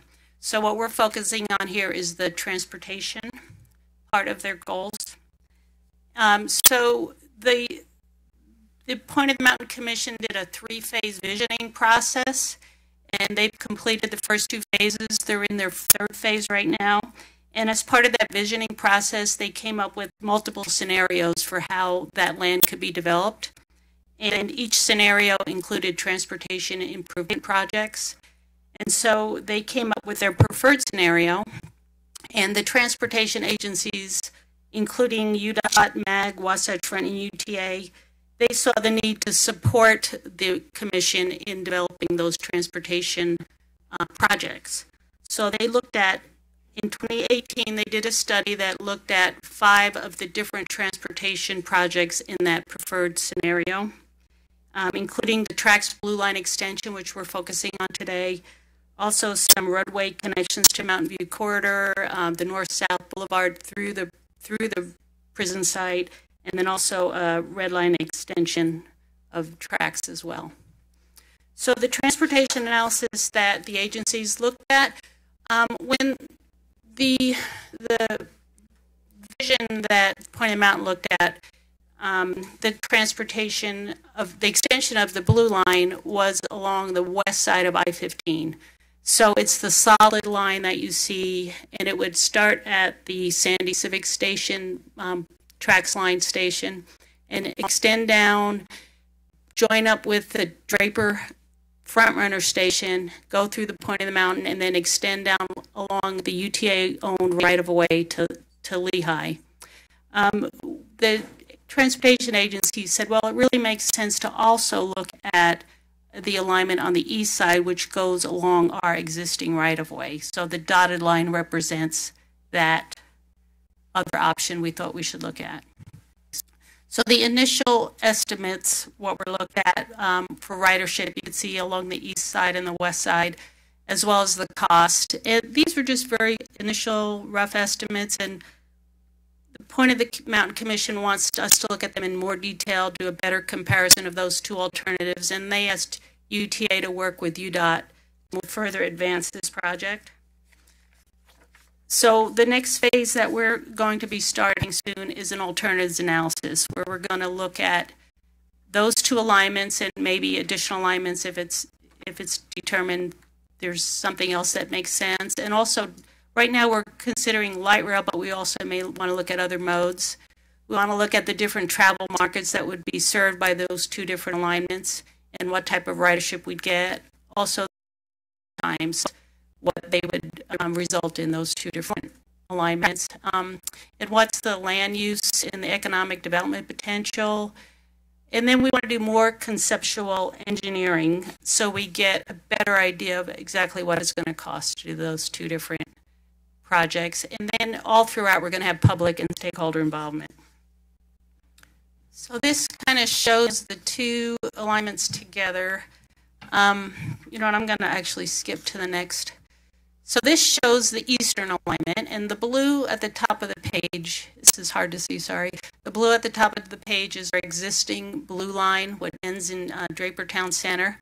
So the dotted line shows how it would continue down along our right-of-way, down into Lehigh, with a spur that would go from the tracks line through the prison site, the hashed area, to the Draper Frontrunner Station.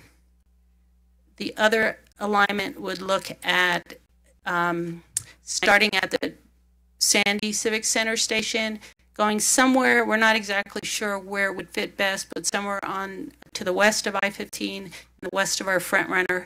Again, it would meet at the Draper Frontrunner Station, and then go through the prison site, and then connect to our existing rail corridor. So the next steps, we're going to be completing the alternatives analysis, and then hopefully be able to identify a locally preferred alternative, and then start the environmental analysis. And depending on whether we get federal funding, or if we think we can get federal funding, or if we want to do it with just local funding, that would dictate the type of environmental analysis we do. It would either go through the federal NEPA process, or we would do a local environmental study report. And once that's done, well, as part of that, we would also do more detailed engineering to get a better idea of the cost. And then we put together a funding plan. How would we pay for this? Somewhere within these phases, after the alternatives analysis is done, when we have a better idea of exactly what the preferred alternative is and how we would think we could get it paid for, that's where we'd come back to the advisory board and get your buy-in to move the project forward. So here's our estimated project timeline. So in the yellow, the alternatives analysis is what we want to do this year. We're estimating that would cost about $800,000. Then depending on if we want local, if we're just going to use local dollars or if we're going to try to get federal dollars, the top half shows if we do local funding, it's a faster process. You don't have as many hoops to jump through with the federal process. So that's the top and the bottom. And then within that, if we went along our existing alignment, the process would be much quicker. It'd be easier environmentally to analyze that, and it would be easier to build. Less right-of-way purchases, and the construction would be more straightforward.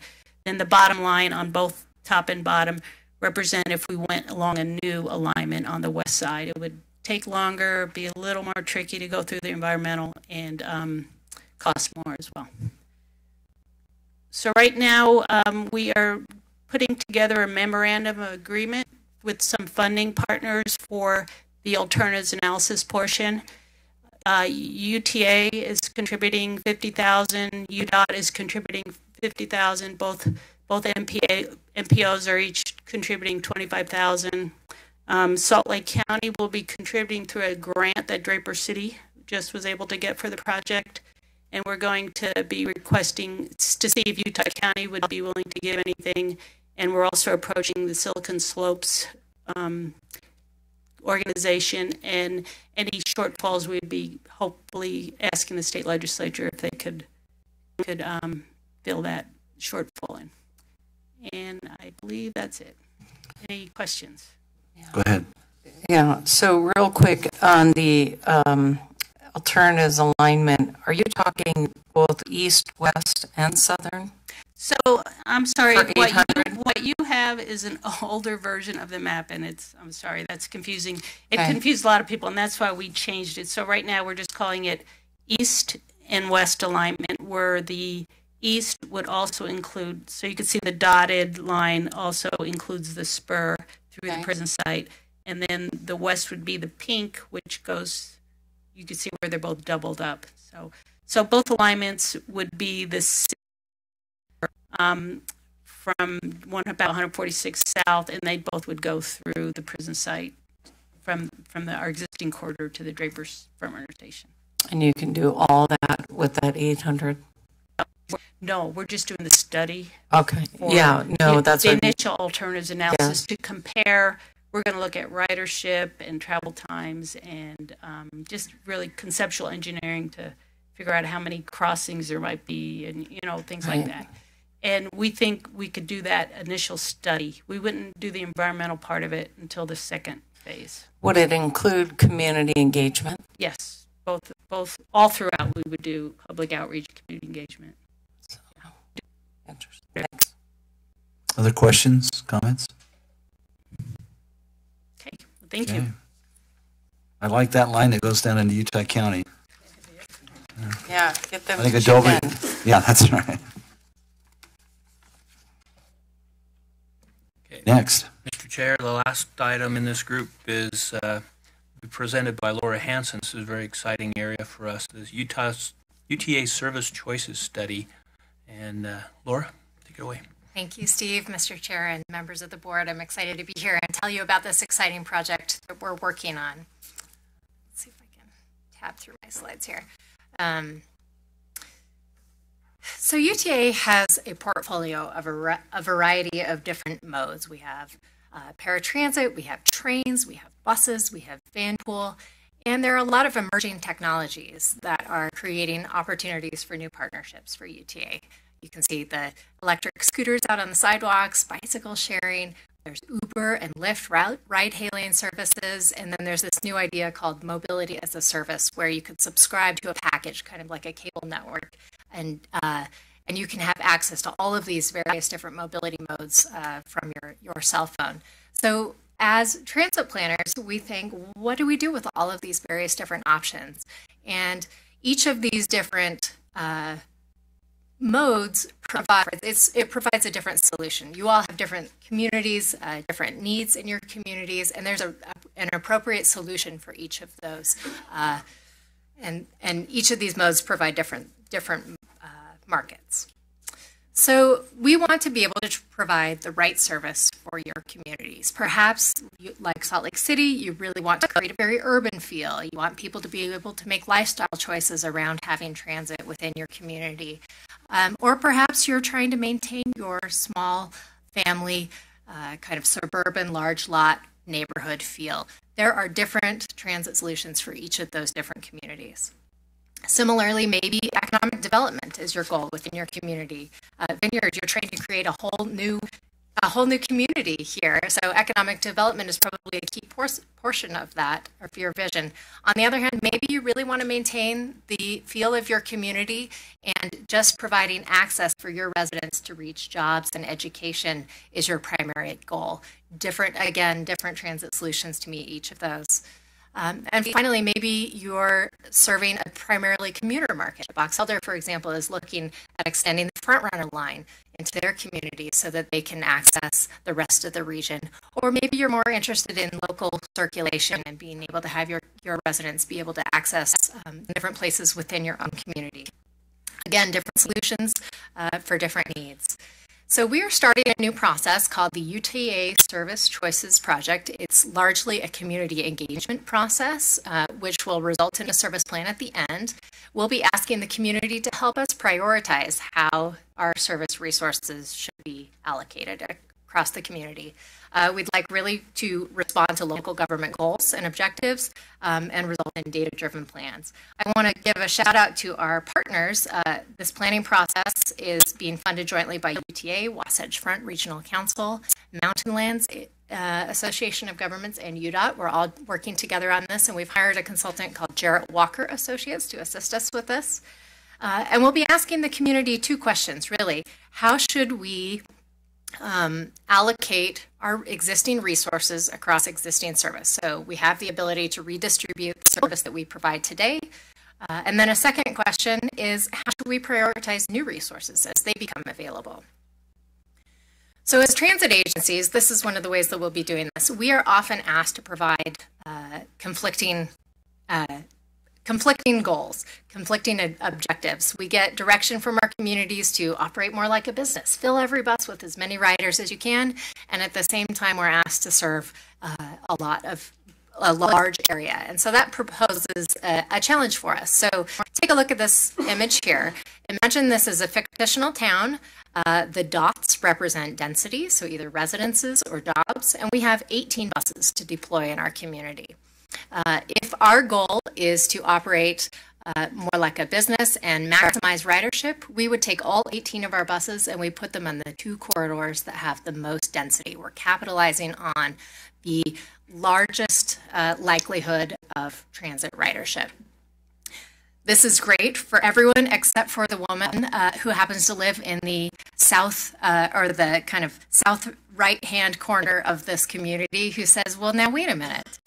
I'd like to ride transit. I pay taxes. Maybe I'm in a wheelchair and I need access to the community as well. This transit service doesn't meet my needs. So then we look at a coverage-based network design, and where we take our 18 buses and we distribute them across the entire area. Because we are spreading the service out, we're spreading it thin. So whereas in our ridership-focused goal or coverage model, the buses can run more frequently, maybe every 15 minutes or better. They run Monday through Friday and on weekends. And you can basically make your lifestyle choices around this. In this scenario, because we're spreading it out, the buses may only come during peak hours, maybe Monday through Friday. Maybe they only come once an hour. We're spreading it out, and so we're spreading it thin. But we're meeting the needs of the woman down in the corner that wasn't served in the other. So both goals are important, but they lead us in opposite directions. So as transit planners, how do we meet both of these objectives? And it's a challenge. I think the key message here is that neither of these approaches is right or wrong. They both have merits. They're both important. Who can argue with providing service to every single community that pays taxes? That's a great objective, and that's something that we should do. That's a coverage network design. Who can argue with focusing transit investments where the ridership is highest? That's also critically important. So really what we get down to is a value choice. And it depends on obviously where you live, how you might answer this question. So it helps to choose a point on the spectrum.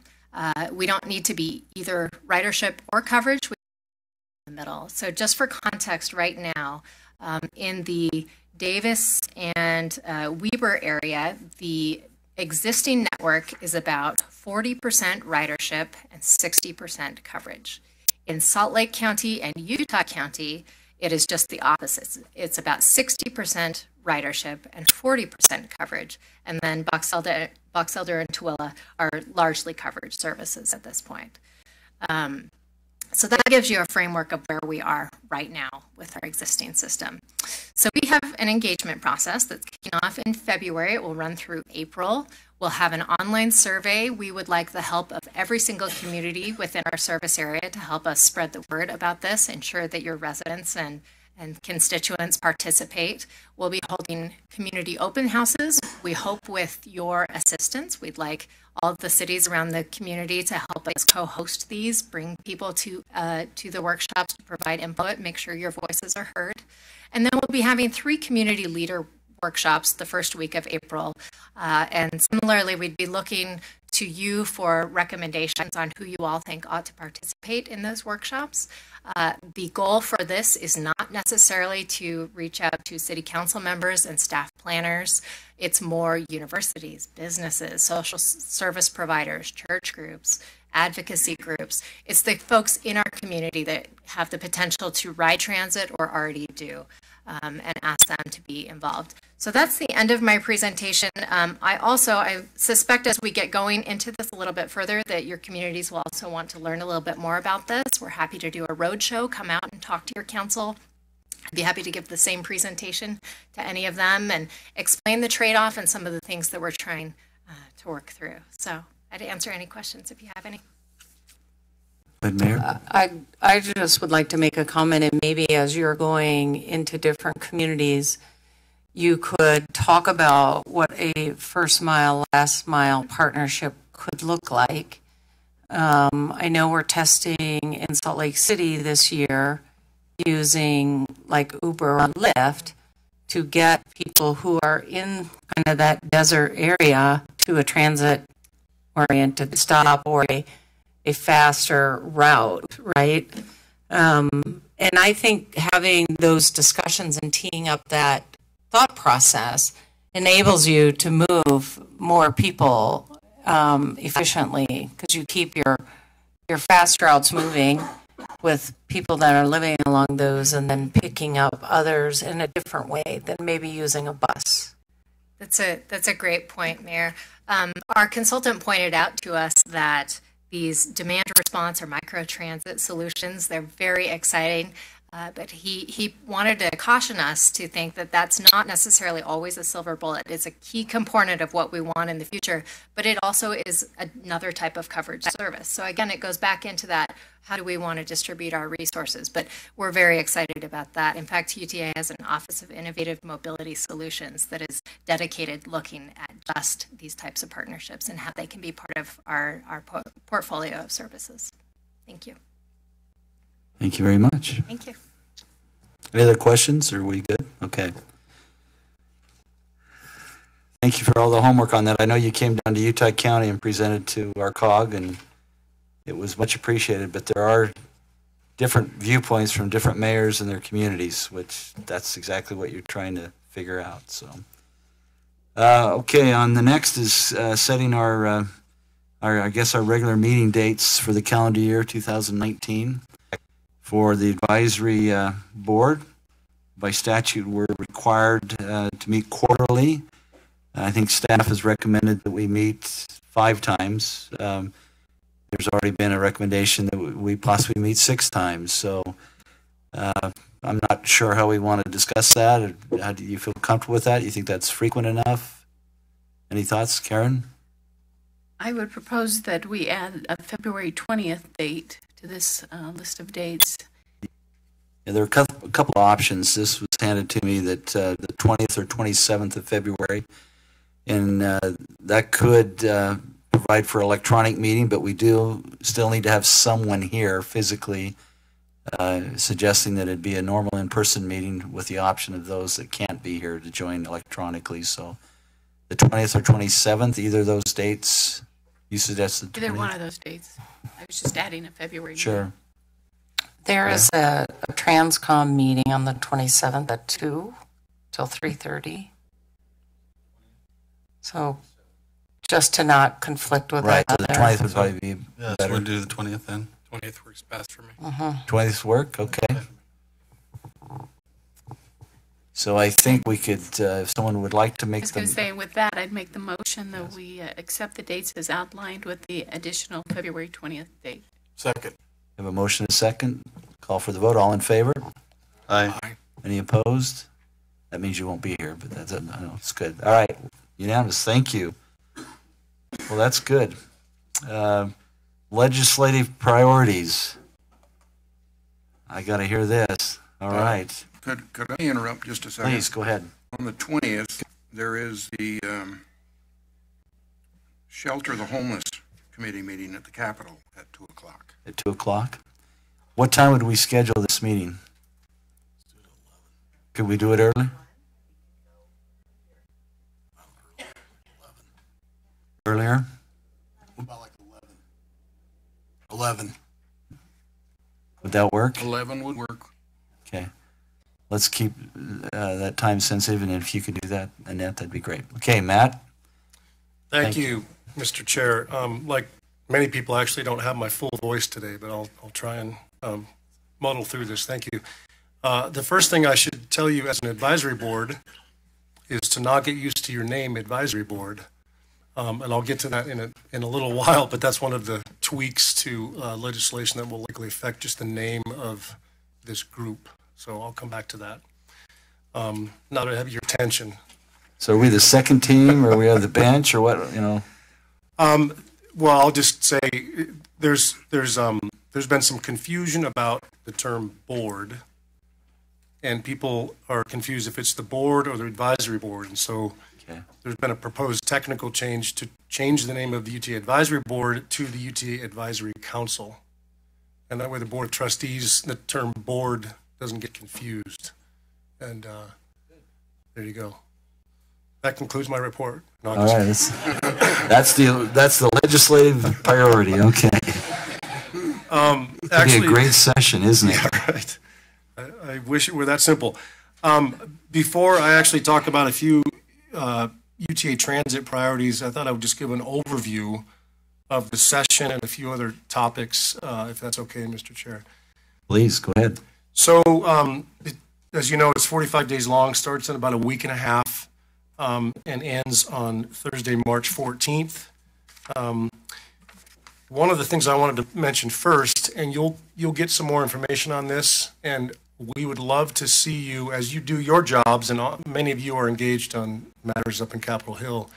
We're going to be running our Capitol Connector service, or a Route 500 bus runs with additional frequency during those 45 days. And that's the bus line that connects, I think Mayor Hale knows this line. He's ridden it before. Yes, thank you. It connects on one end at the red line at the courthouse track station, goes up to the Capitol, and then connects to the North Temple Frontrunner station, and then goes back up the other way for connections going the other direction. So it's a very convenient service. Most of you know parking at the Capitol is not easy during the session, so we try to help in that regard. You have to bring your oxygen mask if you want parking at the Capitol. You'll be up on Cortez. Yes, you got to go pretty high if you're driving, that's for sure. One of the main things we do, and so there's myself in terms of government relations. There are the three board members, as of course you know. There's myself, Michelle Larson, and then we have an intern, Sam Hall. I'm not sure if Michelle or Sam were able to make it to the meeting today. But we are your government relations team. Mostly what we do is answer a lot of questions. There are a lot of new legislators this year, so there are 27 new legislators, and each of the transportation committees, so the Senate has 3 new members in it, and the House has 9 new members of transportation. So there's a lot of new faces who they just don't know that much about what we do as an agency, how we're structured, and so on and so forth. So we spend a lot of time just answering general questions. We're working through with the trustees who you would expect would spend a lot of time up on Capitol Hill. We're trying to figure out sort of scheduling details, but generally Michelle and myself are up there all the time. Let's talk a little bit about, actually before I talk about priorities, we have one other fun item I want to talk about. I mean, there's not just one fun item, but we are, just like the last couple of years, we've hosted what we call Transit Day on the Hill. And that is February 6th, and we'll get you some more information about that. And some of you participated in previous years. I think, Karen, you were a part of this, I think last year, where we participated with several other transit agencies from around the state and kind of showcase what we do in public transportation and bring buses from the different operators. We sponsor one of the breaks during the legislative, when they're in session. And we hand out information about our budget, about the company, and it's a great opportunity to engage with the media and also just with a lot of stakeholders and constituents who are up there. So that'll be Wednesday, February 6th, and get more information to come on that. Let me just transition, and feel free to jump in and question anything here as I go forward. Some of the priorities for this year, we don't have any major pieces of legislation that we're a part of. As you all recall, last year, Senate Bill 136 was the real landmark piece that changed just about every aspect of this organization. And so there are some technical tweaks to that, and I'll cover those in a minute. And then there are also some other bills that you may hear about that other entities who would like to see either projects or certain initiatives for us to do as an agency. They may have their own funding requests to the legislature that we would partner with, but they're typically not something that we would push as an entity, as an agency. So the main focus for us up there is to really build confidence with lawmakers, especially new lawmakers, that the SB 136 overhaul, everything's in a good place, and that we as an agency are really ready to take on the huge challenges of growth across the Wasatch Front. It's first and foremost for us. And then again, educating lawmakers about UTA, how we're governed, how we function, and how we work with really closely with local governments to get things done that they want to see us do, and work together to do those kinds of things. That's a big deal to us. We work closely with the League of Cities and Towns and with the Utah Association of Counties, as well as both of our MPO partners. Okay, let me just briefly talk about some of the to SB 136. I have a handout, if it's okay, Mr. Chair, to hand this out. I have to give full credit to the Wasatch Front Regional Council. Thank you. It's their document. Won't have to write so feverishly.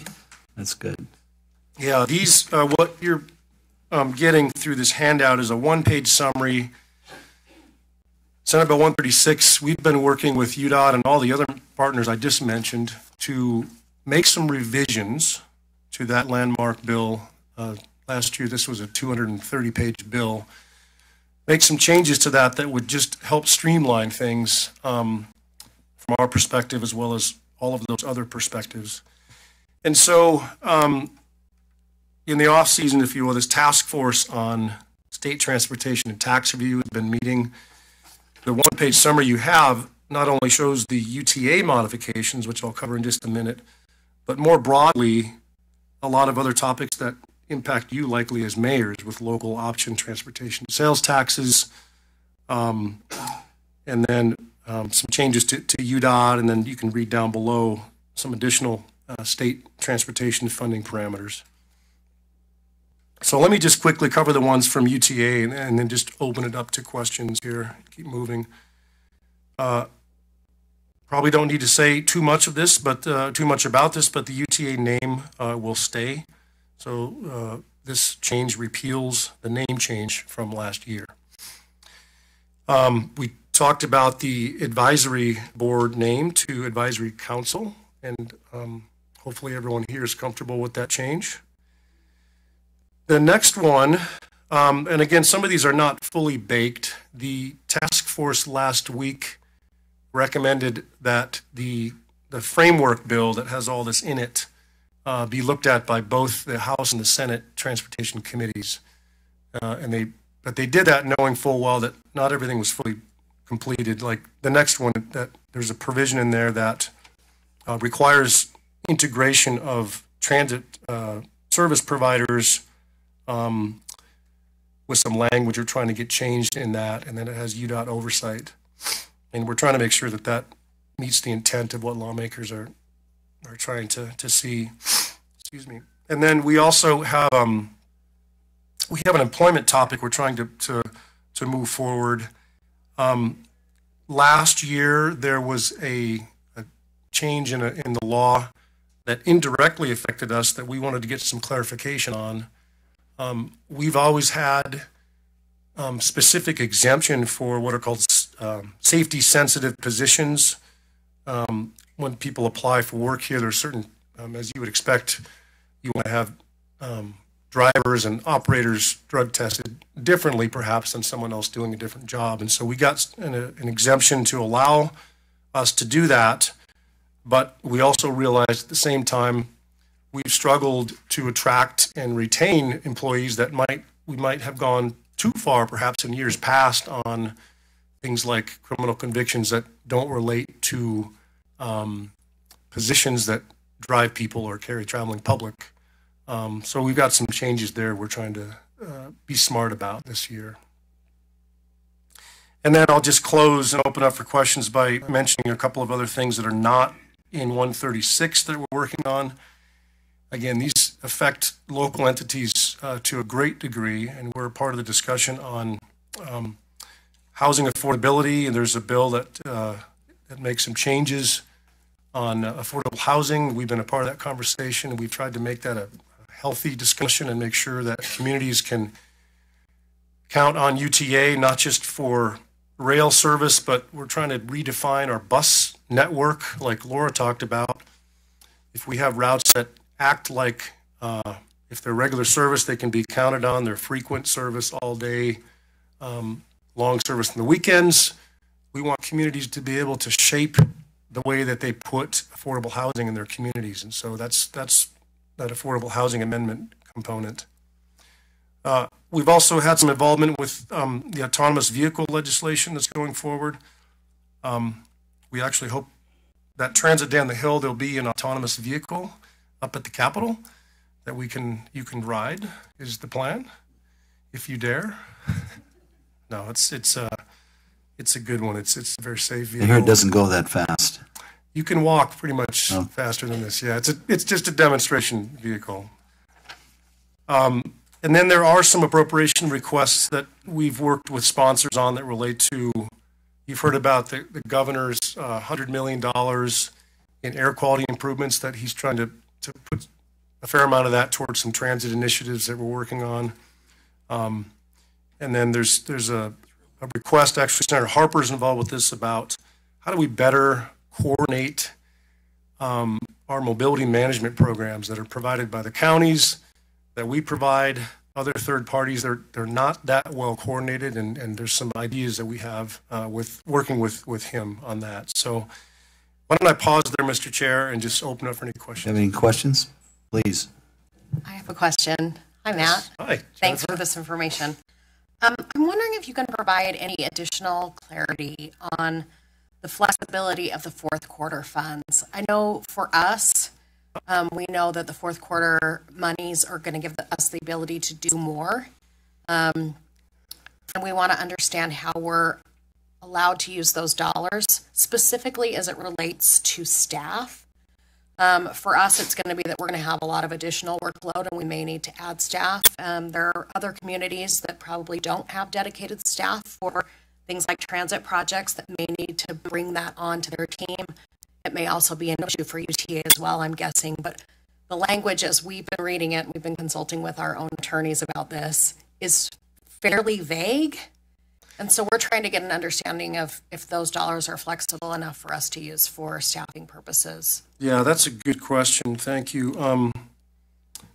I don't know. I don't have a great answer for that. I do know that there's been a lot of discussion about making sure that the intent of each of these quarters is really clear on what the money can be spent on and what it can't be spent on.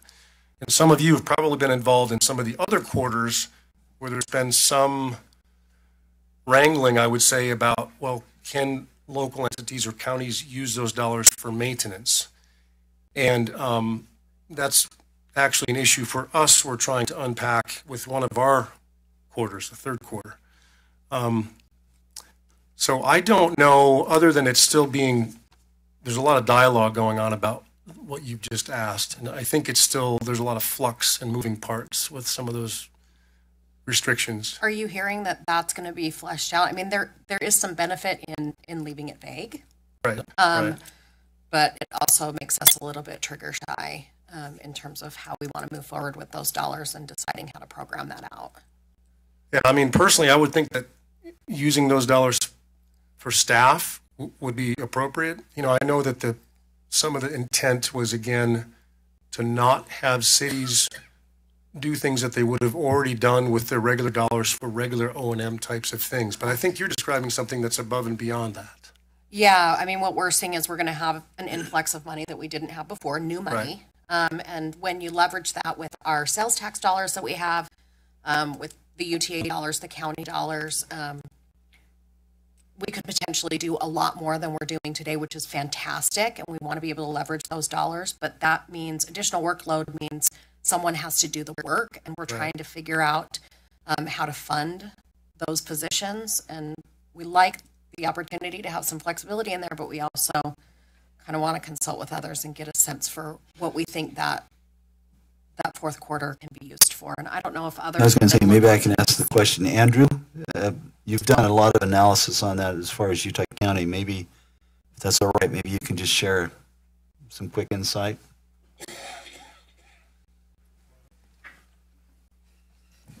Andrew Jackson with Mountain Land Association of Governments. They're looking at some of the uses, including the fourth quarter is traditionally a maintenance quarter. While it doesn't specifically state that you could use it to hire staff if you're hiring them to do planning efforts, etc., it would be if it's part of your plan.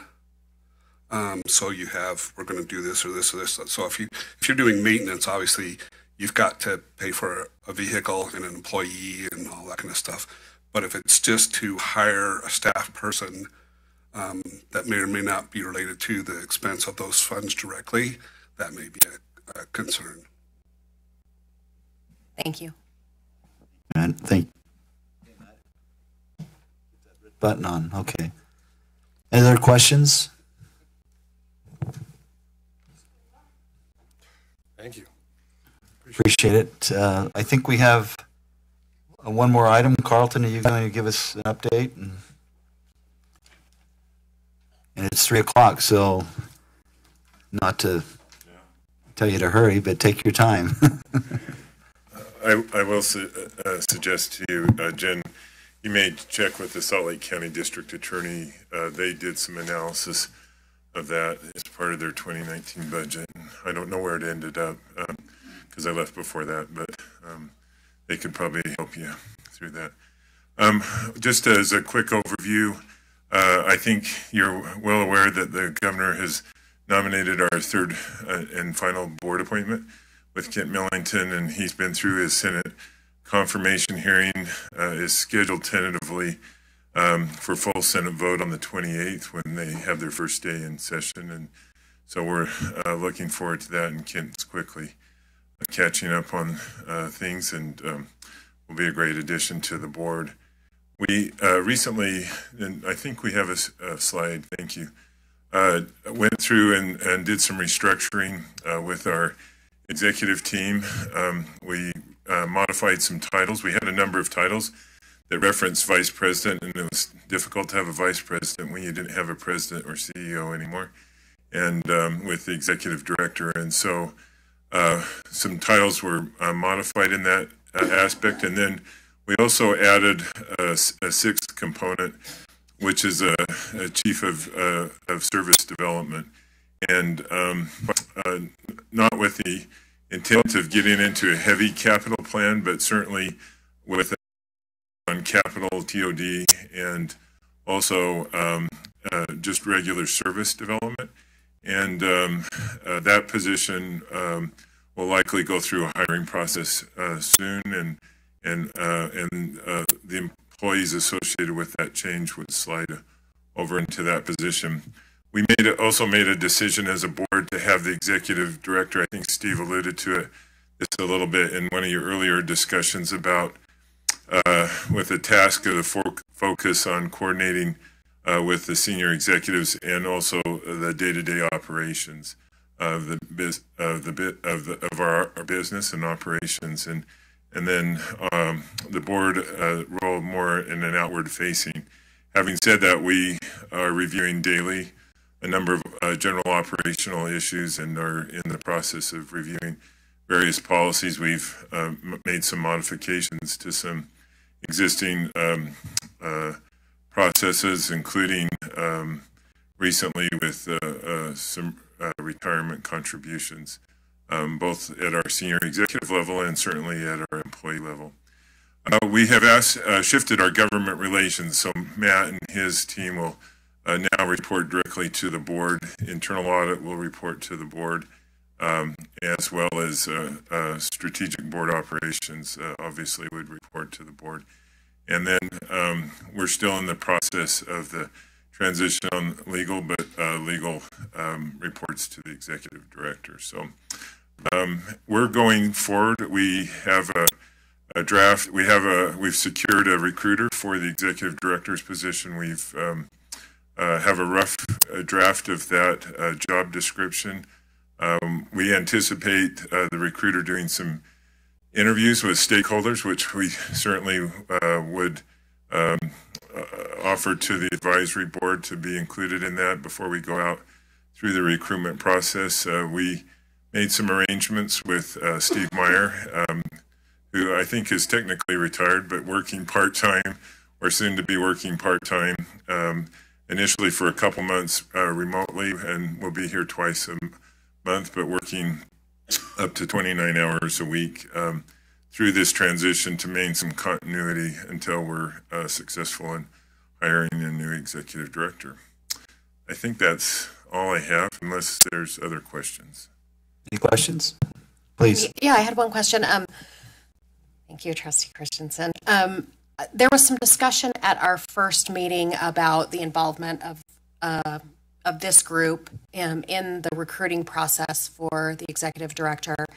And I'm wondering what that might look like, how robust that might be in terms of being able to give feedback on job description, being able to participate in some kind of an interview process or panel. The level of involvement we would anticipate at this point would be early stakeholder engagement, which would include this. You're certainly welcome to give any feedback you'd have on the job, the general job description. I think the hiring process will reserve for the board itself. So. Okay, any other questions? Thank you. Yeah, no, thank you. Appreciate it.